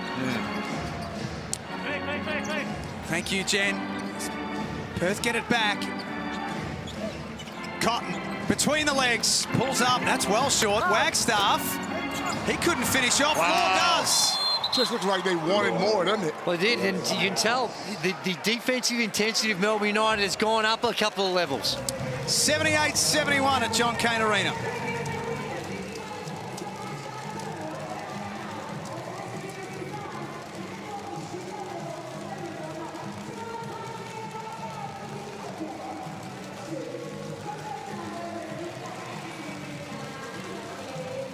78-71, 5:17 remaining. Timeout call from Melbourne. This is a very important stage in the game here, Copes. It is, and James Vickerman wouldn't be happy with the offensive rebound. Law's done a great job on the glass tonight with 14 rebounds.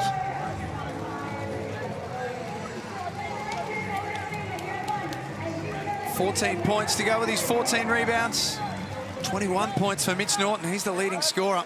And the Wildcats are doing this without great success from the three-point line. 3 of 18 from the three-point line at only 16%. One thing,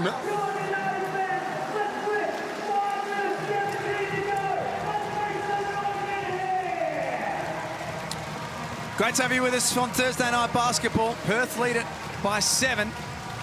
And if you think that you can shoot a full-court shot at an NBL game, well, you better be quick, because the Latrobe Financial Sharp Shot competition closes at midnight this Sunday. The details are on your screen. Enter, get involved with a chance to win $100,000. Out of the timeout. Hook Porty takes the contact, scores with 1 to come. Huge play, rotations. He's been top all night. It is, and when they do that, it's a token half-court trap just to try and be disruptive, but sometimes lead to some mismatches, and that's just a good find and not quite filling the gap. Hook Porty, right place at the right time, nice feed, but Perth Wildcats showing their versatility in this one, because Perth average a league best 33 points from triples this season, and it accounts for 37% of their total score. Tonight, they're only 3 of 18. Yeah. So they're doing it in a different way this season. In this game. They lead by 4. Less than 5 minutes remaining. Illy can't keep that alive. Here, Perth ball from the baseline. And how's the difference too in bench production? We know that Perth Wildcats are missing a couple, and White is another one we haven't mentioned a lot tonight, Kevin White. But it's 8-30. Melbourne United got 30 points off the bench, and only 8 coming the way of the Perth Wildcats. Cotton from outside. That's deep. Loose ball. Perth will get it back. Blanchfield fires off the bank. Wow. Offensive rebound and put back by the competition's best player. How tough is that? The little fella in there rebounding, Gazy. Yeah, he wants it. He's in there. He's a competitor, prepared to mix it up with the big fellas. Out to 6. Porty forced into a tough one. Norton's got Blanchfield up ahead. Hook Porty got a piece of that. Yeah. Good hustle with the rotation.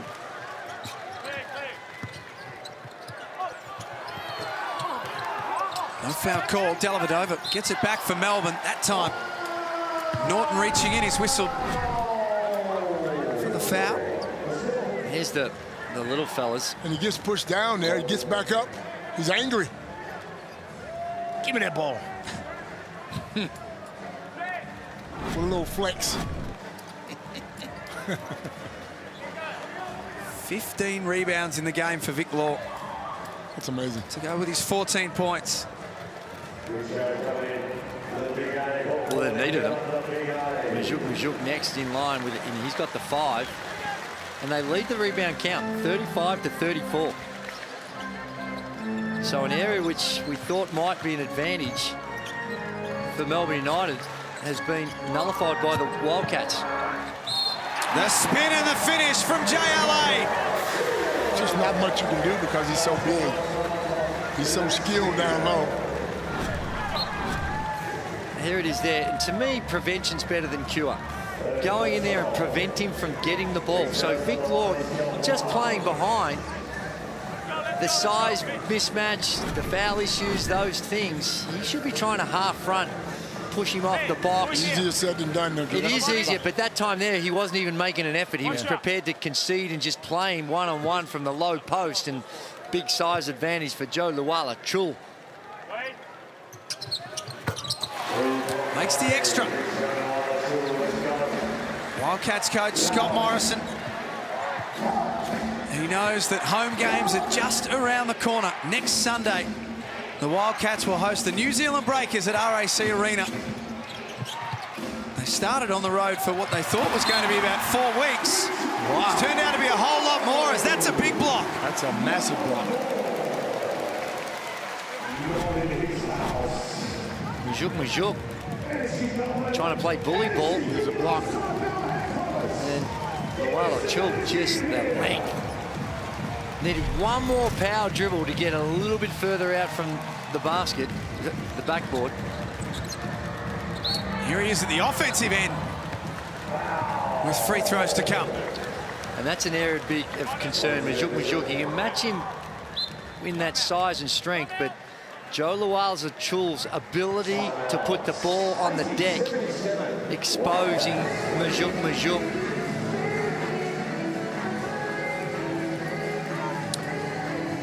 So timeout call. 3:15 remaining. Mitch Norton has had a night. 21 points on 8 of 13. 4 rebounds, 4 assists. Copes, he so often spoke about for his work at the defensive end of the floor. His timing offensively tonight has been beautiful. Been amazing, and I think what's happened is because they put so much focus on Law and Vic, he's just been open, and he's smart enough to know I got to go back door on the cuts, lay it off the glass. He's a high IQ player. Absolutely. And he reads the play well. He's cutting action off the ball. When he has that freedom to make those cuts, is almost as good as what he is with the ball. And the thing about this man as well, Mitch Norton, is the work on the defensive end. They had to do apparently had to do a lot of work in order to keep him after last season, but right now it's... What do you mean by a lot of work? Well, apparently the Jack Jumpers were coming and being highly aggressive to try and get him to join. Joey, it's not a lot of work when you get a pen and a checkbook. It's not a lot of work when you sign that checkbook, bro. Well, a lot of work. Well, there's a lot of work for the organisation because they might have to add an extra 0. And that requires a lot of work to find the cash to do that. But he's earned every cent of it with what he does, not just this season, but over an extended period of time. He's the sort of guy that you like to see get rewarded in that way because of what he's been able to provide to this organisation. He reminds you of Damian Martin? He is, and he had the perfect guy to go up against it day in, day out of practice and learn from arguably the greatest defender, certainly on-ball defender anyway, this league has ever seen. 3 minutes left. Law turns the corner, looks for Norton in the corner.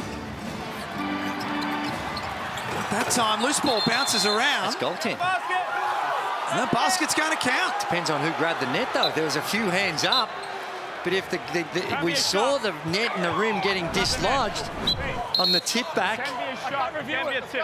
Here it is here. Let's look at it. No, it was. That was a good call. Yes, Peeling with the grabbing of the net. Yes, great call. Who's your court captain? Mitch Norton. Bye-bye. Huh? Dean Bickerman doesn't have the luxury of the replay that we just had in the broadcast, but if he did, I'd say that he would see it would be pretty clear. Ball's in, up on the rim. Peeling's hand grabs the net. That's pretty regulation. Pick and pop, Luala-Chul. Deep. Hamachuk with his 7th rebound to go with 13 points. This is normally the time you're going to be calling Chris Golding's number, but he's 2 of 11 and 1 of 9 from threes. Now Law. How tough is that?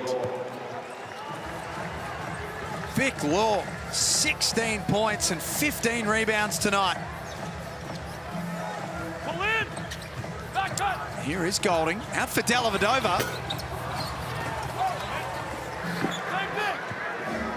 Rebound Perth. 2 minutes to play. The Wildcats in a winning position on the road against the ladder leaders. Law doesn't get that to go. Norton, a terrier. Wins it back for Perth. And Cotton. Wow, here we go. That is massive. Here we go. Here we've gone. It's this man here, when the game's on the line, is the best we've seen in this competition for a long time. Vic Law, another. He's just chipped away and been spectacular with 16 points and 16 rebounds. But there's not a more dangerous player in this competition than Bryce Cotton on those big moments. He's got a bit of a lead. He's got that little bit of license. Yep. And he's got the real license, bro. He's got the... But within himself, I'm talking about. And just step back, knocks it down, and can make some tough shots in those circumstances. 18 points for Bryce Cotton, and he's logged some big minutes. 34 minutes in this one. And still a couple to go. That's just quality, man. Look. Here you see, that's not a good move by Shea Ely. Just gambled and then got that separation too far when you're in a drops for Luala Chul to come out and put any sort of legitimate pressure on that shot. And that's just one where you get in those big moments, and Shea Ely, if he had his time again, you reach and create that separation. You don't reach, but you just stay on his hip. Make him make it two or go into the traffic, or when he steps back, you're still right there. But just that swiping from behind is what cost him. A minute 42 left. 87-78. Now Melbourne are needing buckets. Golding off the inbound. It's just not happening tonight for him. 2 of 12. Wow. It was the right play, just not the right result for United. And that's going to put them to the line. Bryce, Bryce, you throw it in. You attack middle. Well, Bryce shooting too. Here it is. They're reaching in, no doubt about that one. Time's against them now. They need Bryce to do something that he does very rarely, and that is miss a couple of free throws, and then they need quick scores, quick threes, where they've gone off the ball as well. 7 of 27. So neither team shot it well from the three-point line. 4 of 23. And you just put the whammy on Bryce here. That's his second miss for the night. Shoots it at 94% for the season. It is. Before this one here is 86 of 91 before tonight's game.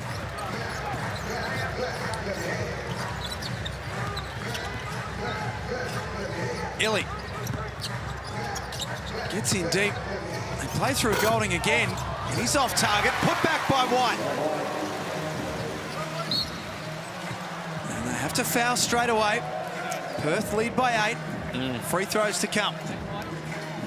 I think right now, given it's where this game at, 8-point lead, I think they should, like they were doing, they're up the floor, but just the foul, I'd be trying to get something in the backcourt. Now, I know you're going to burn 8 seconds if you don't come up with it, but trying to stop it this quickly and hope that there's enough free throw misses in this Perth Wildcats team, that seems to be more of a gamble than gambling with trying to get some stops in the backcourt. Although Mitch Norton says, no, well, maybe it was a good strategy. Perth Wildcats as a team, second best in the competition, 76%. Just push me in the back. Hey, I'm not going to talk to you. Exactly. Go away. Let's go. Please here.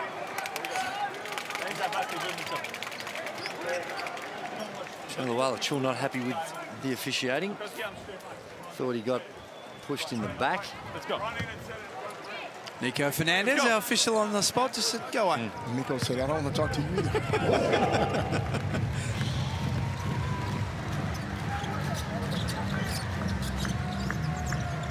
Golding guarded by Cotton. Drives and lays it up. Nice move. Timeout call by the Wildcats. Scott Morrison asking about advancing the ball.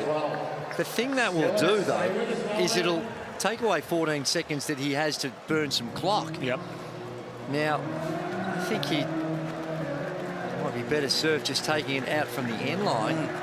And I know you're up against that defensive pressure and you're worried about some quick baskets, but you sure got to I would like to think you'd have enough confidence that your guys could deal with that pressure and Hit the ball on the floor. get it up the floor and try and eat into that 1 minute and 12 seconds a little bit more than what you can if you advance.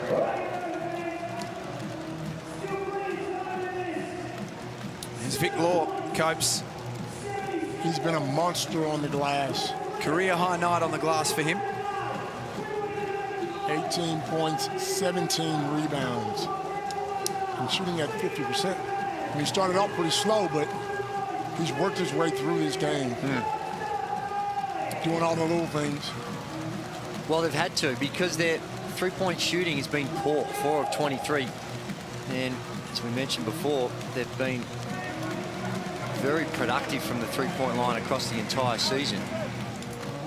Let's get down to Jenny courtside. Just listening into the huddle of Melbourne United then. They're going to play 40, which for those listening at home is a full court man-to-man. But they also want to foul Majuk. If he's the one that gets the ball, they want to send that man to the foul line. Yeah, this is a surprise, a little surprising that they advanced the ball. It's now only a 14-second shot clock.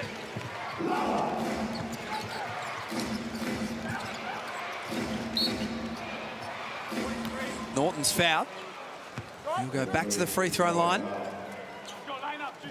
We're going to do this the hard way.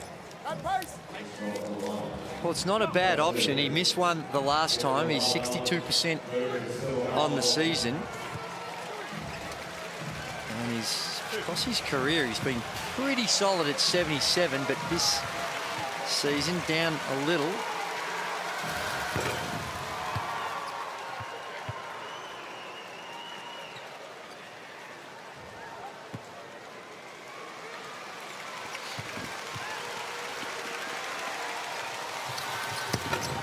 He makes both. 91-82. The Wildcats have been superb tonight. Dellavedova misses out. Jack White misses the tip dunk. And now it becomes hard for the home team. It is real hard. If it wasn't already. It was, but you got to take the risk, and Matthew Dellavedova was the one pulling up quickly to get that one off. He's now 3 of 9 from the three-point line. It's been a superb game by the Perth Wildcats. They've been able to find ways to get to the basket. They've had all sorts of problems from the three-point line, but the work on the defensive end has been very good as well. And the fact that they're missing their 5-man. Big Matt Hodgson is another one that you would have thought of all the teams you're playing against when you might need the big fella on the defensive end, that this one would have been critical, but still looking like he's at least a week away, Matt Hodgson. Well, the 6-game win streak against the Perth Wildcats is going to come to an end. This time they foul Travers, a 66% free throw shooter this season.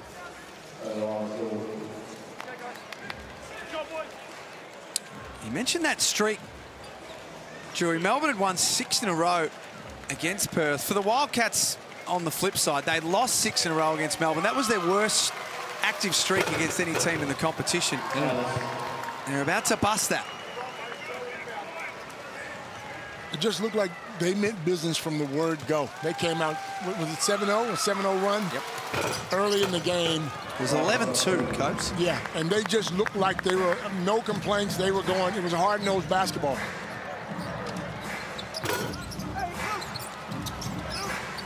Rebound by Travers. And that will take care of the result now. Cotton thought about putting the icing on top of the cake. Cooler heads prevail. They wind this shot clock down into single figures. Step back three.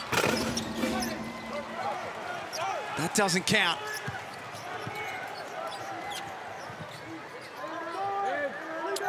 White to have one last ping. It's good. He's had a good night.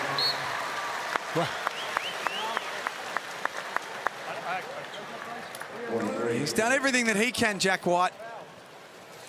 And this, in isolation, is just a win. But when you look at their total record now, they move to 11-6 and tie same record as the Southeast Melbourne Phoenix.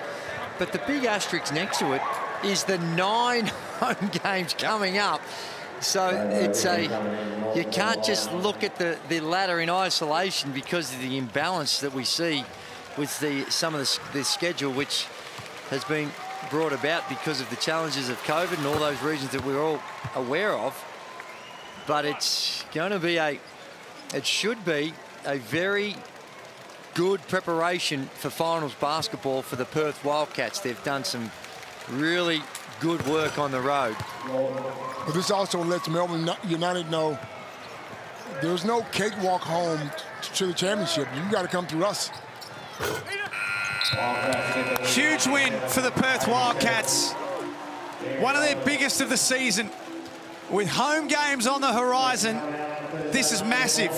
97-87, they beat the ladder-leading Melbourne United on their home floor. And it was super impressive, high-quality game. And the shooting percentages went off a little bit in the second half, but it was the Perth Wildcats that figured out a way to keep that scoreboard ticking over. And apologies to Mitch Norton, who was fantastic with 26 points, but you can't ignore Vic Law's 18 rebounds. And he had to carry a huge load down low, 8 of 16 from the field for his 20 points and 18 rebounds. If we could split it, maybe they can. I'm sure Foot Locker can shout them both a pair of sneakers. Well, they can't have one shoe each. Well, no, they can get a pair each. I reckon Corey Homicide Williams can speak to his people at Foot Locker and get that done for him. Jesse Wagstaff getting this group together and reminding of just how big tonight is for them. They play Saturday against Brisbane, Monday against New Zealand in Tasmania, and then all roads lead to Sunday, March the 20th, back at RAC Arena with 9 home games to finish the season. That's 11 wins for the season. They're going to be right there once again. We're going to come back and wrap it up after this. The Wildcats take a massive scalp, beating Melbourne 97-87.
It's a result that's had the rest of the competition watching on tonight. The Perth Wildcats winning against Melbourne United, who have lost just 2 games on their home floor this year.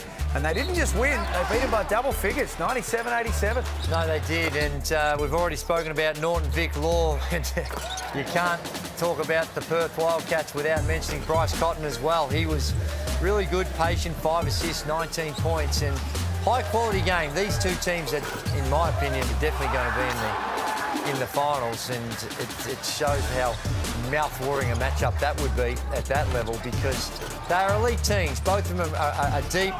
But what made it even a little bit more special for the Wildcats is they had a couple of players missing. And Melbourne United, Perth were able to take some of their big guns and nullify them. Joe Lual-Achul, 16 points and 5 rebounds, down on what we've seen. Matty Dellavedova had his 15 points, most of those coming in the first half, and ended up only 6 of 16 from the field. So defensively, the numbers suggest that the Wildcats are playing some great defence, and as we were calling throughout the game, look at the 3-point percentages, Cope. 4 of 23 in a game where Melbourne United, we expected to have an advantage on the boards. It was the Wildcats, through that grit, determination, the Road Warriors, were able to beat them in that department as well. Absolutely. Vic Law did a massive job on the boards, 18 rebounds. That's a career high for him. Look, if they can continue to play like this and then go home with 9 home games, wow, look out. 97 is the highest that any team has scored against United. So defensively, they weren't able to play to a standard that we're normally accustomed to. And they drop a game, but still in a really good position at 13-5. Although they lose that one on the weekend in the derby to Phoenix, the valve might start to get a little tighter. Just a little tighter. Geez, we take ahead to look at what's coming up for the rest of round 15 and move on from the valve. Sunday's massive now. South East Melbourne versus Melbourne is big, and it's also big for Perth because they've got 2 games. If they win them both, they'll go equal on 13 wins with Melbourne United ahead of Sunday. It sets up for a really big weekend here in the Hungry Jacks NBL. We'll be back tomorrow night for Cairns and Tasmania. On behalf of Drewy, Copes, Jenny and our team behind the scenes who are just that damn good, thanks for being with us tonight. We can't wait to see you tomorrow night for more action in the Hungry Jacks NBL.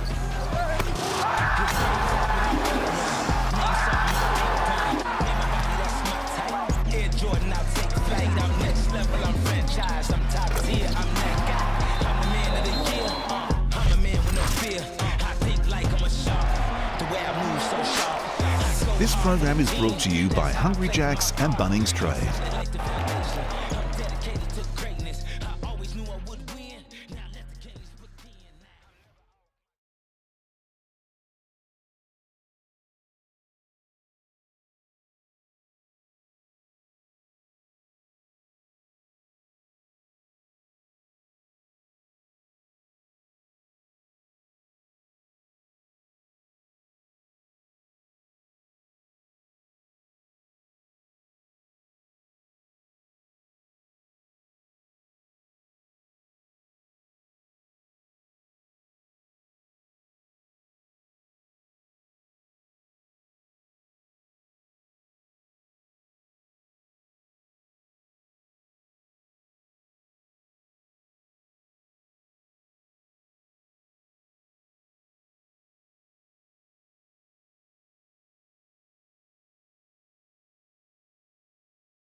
Yeah, all good.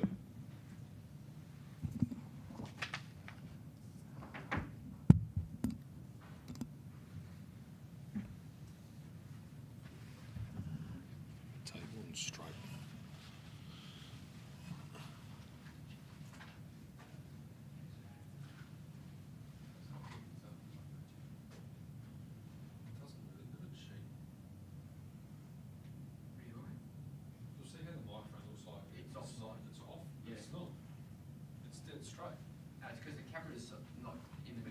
Yeah, I can come out 10 centimetres, but it doesn't really matter.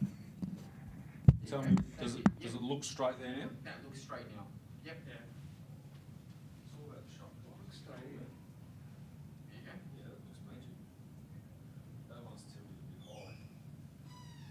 squat down, and when they squat down and the mic's in front of their mouth, it's usually the coach, not the player, because the players are way too tall. There you go. You can probably move that one on the left a little bit further in as well if you really want.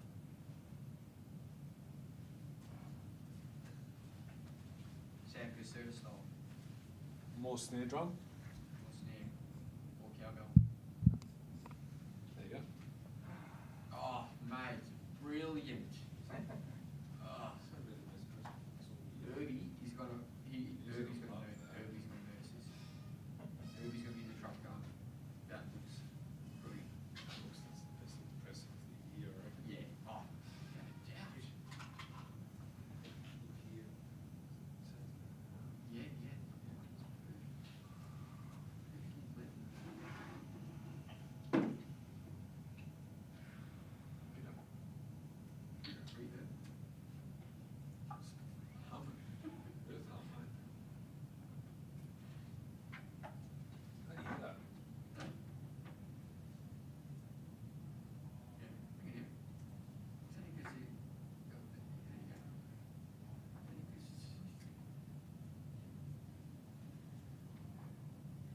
Because of that. Yeah. Can't you get some water? Or right angle XLR? Lucky I got a 3-pin too. Lucky I got the 3.5 to XLR adapter. Look at it, hell of a tank. So there's a guy there I just bumped into with CT, media tech. Yeah. And I've done an audio shift with him. He's a green dude. He said he's been shadowing Justin something. You ain't showing who? Justin, BM, CT BM. And he says they're doing like a pilot program, like how the gym guys go and sit with the BE, shadow them for a month. How good's that? How many people don't do it? How come people don't shadow Jay Dobbin for a month straight, and every job he does, do what he does? They do. Have you not seen Sam Bologna?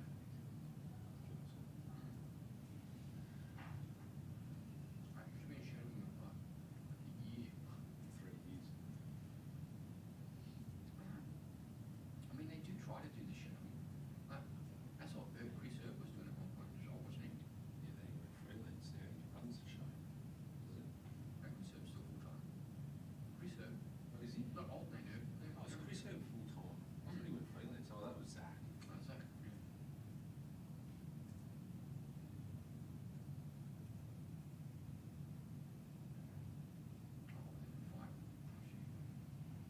Oh, shit, look at him.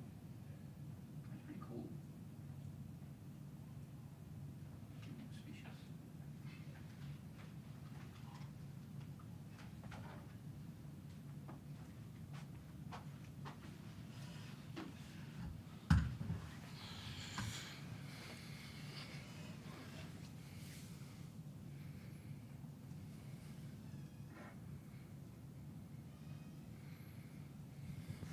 What was your previous career high?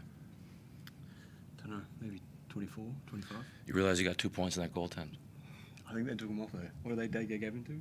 They asked who the captain was on the court. Well, I didn't. I just told them the answer. They gave you the point. How good.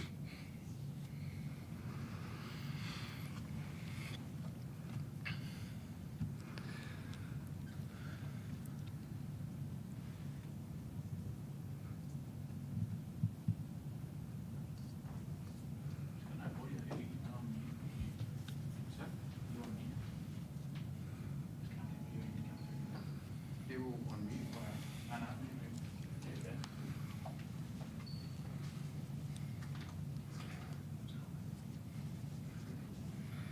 Thanks for joining us, everyone. Sorry for the delay. We'll get right underway.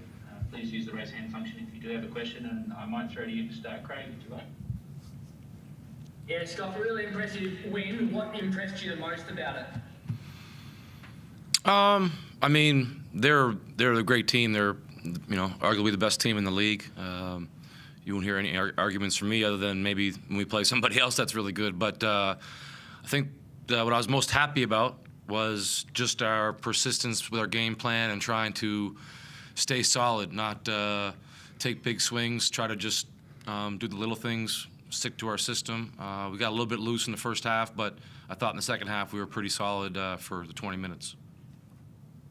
Talked about Test cricket versus Big Bash yesterday at the airport. Vic Law's second half was almost like a bloke who got in cricket and then dominated with his scoring and his rebounding.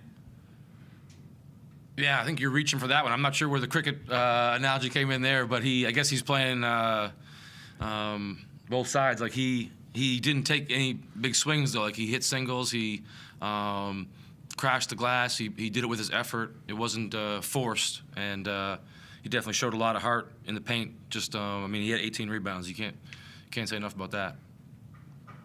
The rebounding in general, we know that it's been a battle for him, but Jook did some amazing things as well. Like it felt like there was a real focus today to win crucial rebounds and the number of rebounds as well. Yeah, I mean, every possession we just got to make it a priority. I thought our assistant coaches did a real good job this week, working with the guys and encouraging them and reminding them, and thought the guys did a great job. Just again staying persistent. There was maybe 2 or 3 possessions where we missed blockouts and could have did a better job, but over the course of 40 minutes, it was one of our better efforts against a really good team and a tough team. So, you know, credit to United. You got to be almost perfect to beat them, and you got to hope for a few breaks along the way as well, which we got. You say one of you better. Would you say it's your best performance of the season? I think it was our most solid performance. Like the things you got to do to win in this league, not beat yourself. I think it was our best performance in that sense. There was some flashier performances, you know, some better shooting performances. We were 4 for 24 from 3. So it wasn't pretty all the time, but it was our best performance in terms of not beating ourselves and giving ourselves a chance to win. Mitch, your performance was really impressive, but they were obviously focusing heavily on Bryce and Vic early. You seem to take advantage at every opportunity. Yeah, I mean, they're great players. They draw a lot of attention for all the right reasons, and, you know, they're willing passers. They're fantastic teammates. They put the team first, and they put guys in positions where they got to step up, and I was able to, you know, just take advantage of that, and can't credit those guys enough. Were you realising during the game the stats Vic had from a rebounding perspective, the impact he was having on the game for you? Yeah, I mean, I was looking for the ball on an outlet from Vic almost every possession. That generally means he's getting a lot of rebounds. So, you know, I think that's a great part of our game. We get to get out and run and play with some pace, and I think that's when the game's fun and can open up for us. So what does it do for the group to take that scalp now on the road, knowing that you've got 2 more tough games to come in this little patch before you get home? It's great. You know, we celebrated it in the locker room then, and it's over now. You know, that has nothing to do with Brisbane coming up in a couple of days. So right now it's on to Brisbane and staying locked in. You there, Pikey? Yeah, Mitch. Career high points, as Scott just told you, and maybe a bit lucky because you might have got that goaltending bucket as well, but you'll take it. Yeah, definitely. I was able to make some free throws tonight too, so that's obviously helpful. But like I said, when you got great teammates around you and a system that's fun and sharing the ball is you know, a priority. I think it's you know, it's on any given night someone can step up and have a pretty big game. What are your thoughts on the Bullets now on Saturday? Jason Caddy's probably a target for you, and he's in some pretty good form in the absence of Soaps. Yeah, he is. He's playing really well. You know, he's thriving on that, I guess, starting position, and I think he's running the team pretty well as well. So it's another challenge for us. Again, it's not going to be one guy defending him. It's going to be a team effort. Jackson, go ahead. Who knows if this will actually make it to the recording, but there was a nice moment between you two as I joined. And what has been the relationship, so this for Mitch, what has been the relationship between you and Scott like over this season so far? Yeah, it's been great. You know, he's a guy that I can learn a lot from. You know, playing in a different style and everything like that's been great for me. You know, it's having confidence. You know, the confidence he puts in me is fantastic, and hopefully I can just keep playing well and keep him happy. Oliver Hayes-Brown didn't see the court tonight. Was it like, to combat the bigs of JLA and Huckabody, was there any thoughts of putting him into the game at some stage? Yeah, I mean, both he and Jack Purchase have to be ready.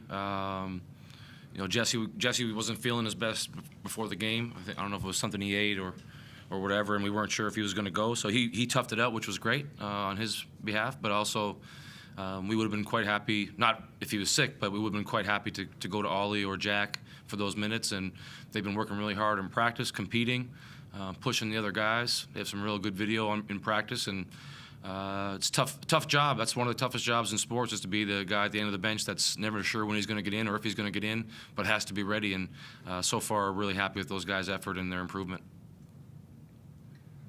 At the end of the game, the last minute when it felt like 10 minutes with all the fouling, like there's been talks about, changing to elam ending or, adding in a new rule to stop this sort of fouling. What were your thoughts on the end of the game? Well, credit to our guys for knocking their free throws down, and credit to them for attacking quick and getting some buckets to give themselves a chance to stay in the game. We just happened to hit our free throws. Otherwise, it would have been a lot tighter. We play elam ending in practice. That's usually how most of our drills end. I like it. Be something cool, I think, to try. Make the game flow a little bit better, perhaps at the end. But it'd also be a change. I mean, we've grown up in this style, and you got to hit your free throws and execute down the stretch. It's part of winning. So I'm not complaining about the way the game went, but I think it would be cool to try something different like that. Any final questions, guys? We're all good. Thank you very much. Thank you. Thanks. Thank you. Would you guys mind just putting that inside and I'll pack it up? Thank you. I'll be right back.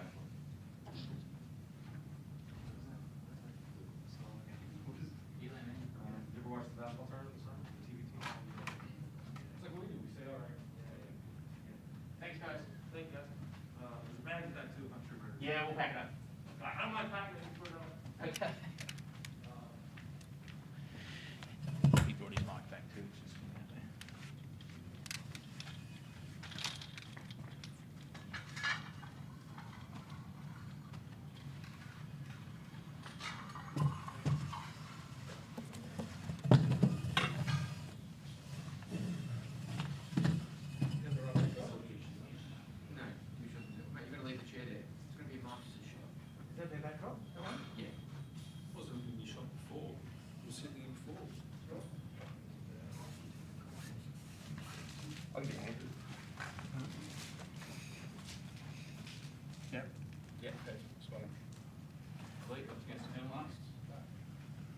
You got all that for me?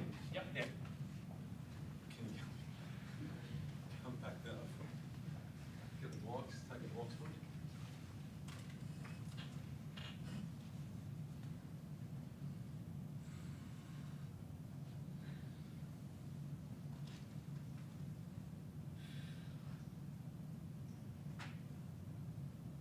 You were a late call up for this on me.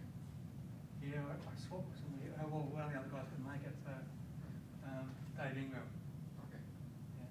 You're one of the regulars on this, aren't you? Hey? You're one of the regulars on this usually. Yeah, pretty much. Yeah. I've been doing the studio a lot, crossover. Oh, Like, some of the season I book every game, and then the crossover turn came along. So what do you want to do? I live close, I'm just down the road. Yeah. I said, look, I'd rather do the crossover, but get some games to find, I don't care. These cameras are so old, they're so fucking heavy. 2004. Yeah. I haven't trusted yet. Dinosaurs, mate. Yeah. Old 2004 viewfinder. My kid's home video camera for $500 for a better viewfinder. Every time I get them on the show, I'm like, really? See, you think I'm being a nice guy, but really, as soon as that thing gets packed up, as soon as I get out of here. You get to go, right? Yeah, exactly. It's in my bus. Let's go, bud. Is that ball yours as well? Yeah, I'm not sure what this ball is. The ball was in the bag. Yeah, no, I'm not sure why though.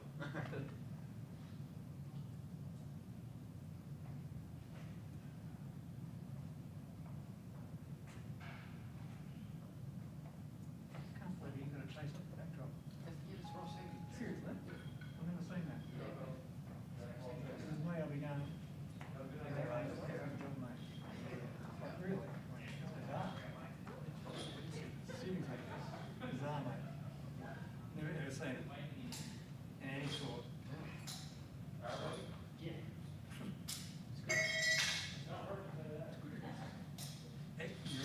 judge of character, but I'm just saying, shouldn't be his job. Way better than good. 15 other people who travel with him and do all that. You're right, good judge of character. Oh, yes. Something 18 other years ago, Tiger Woods, we did something out on a golf course, helicopter there and all that. Sick, he was in like a system of sound, so they had to go and Tiger didn't carry much life, what's wrong with it? So you can play golf and stuff, yeah. No, it's all right, man. Harry playing 100 metres at the chopper ball. Good judge of character. There you go. There you go.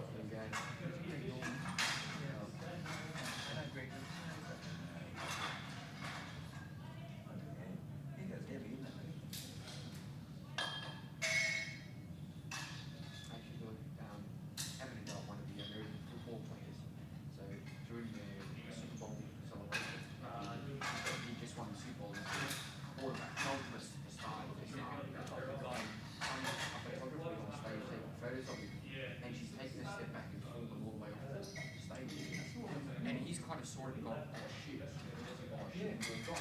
Yeah. And you're like, what are you doing? You should have gone down and helped him. He's like, yeah, doctor, here's what am I going to do? Which is, you know, what do you do? I saw it on the news in the background, and this person says, "Well, yeah, I thought he would have grabbed him."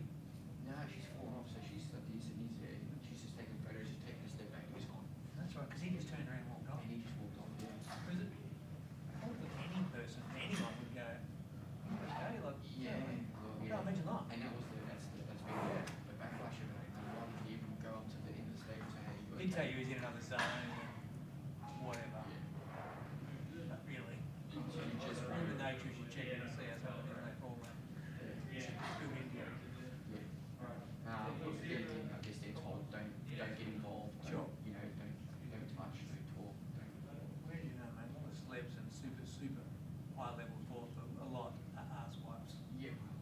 Fucking arse wipes. And some ones that you would think are right up there are fantastic. You just never know, as you know. Yeah. I did tons of stuff with tennis players, all the main ones. Better than Nadal and, you know, all those ones. You train races, one on one stuff all the time. Now it's better than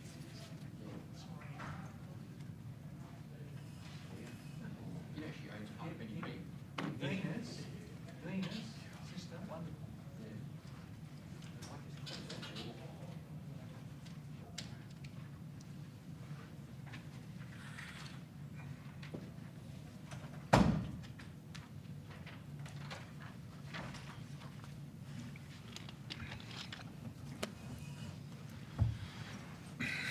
Thanks for waiting, everybody. We'll get straight into it. Mick, do you want to kick us off?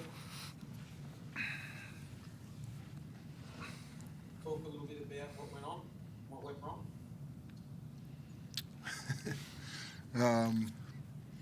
Yeah, credit to the Wildcats. You know, they jumped us again at the start. It's 2 games in a row that they've come out and executed their stuff really well to get the shots that they wanted. And, you know, we played catch-up most of that first half and found a way to get back in front at the half.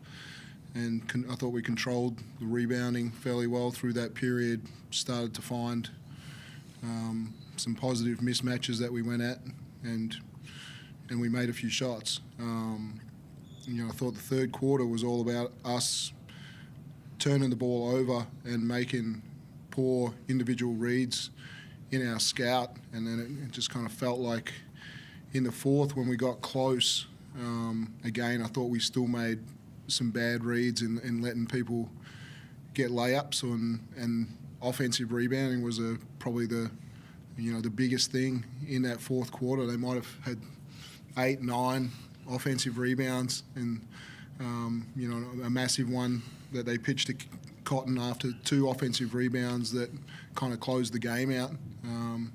You know, we had a number that we wanted to keep them to and made threes, and obviously we did a pretty good job of that, but containing the basketball and, you know, having Mitch Norton in a dunker spot where, you know, he was really effective tonight. But, yeah, I thought yeah, at the end of the day, in the fourth quarter, they wanted the ball much more. Seem to have just lost signal. We'll be right back. We'll just try and figure out what's gone wrong. 2 seconds.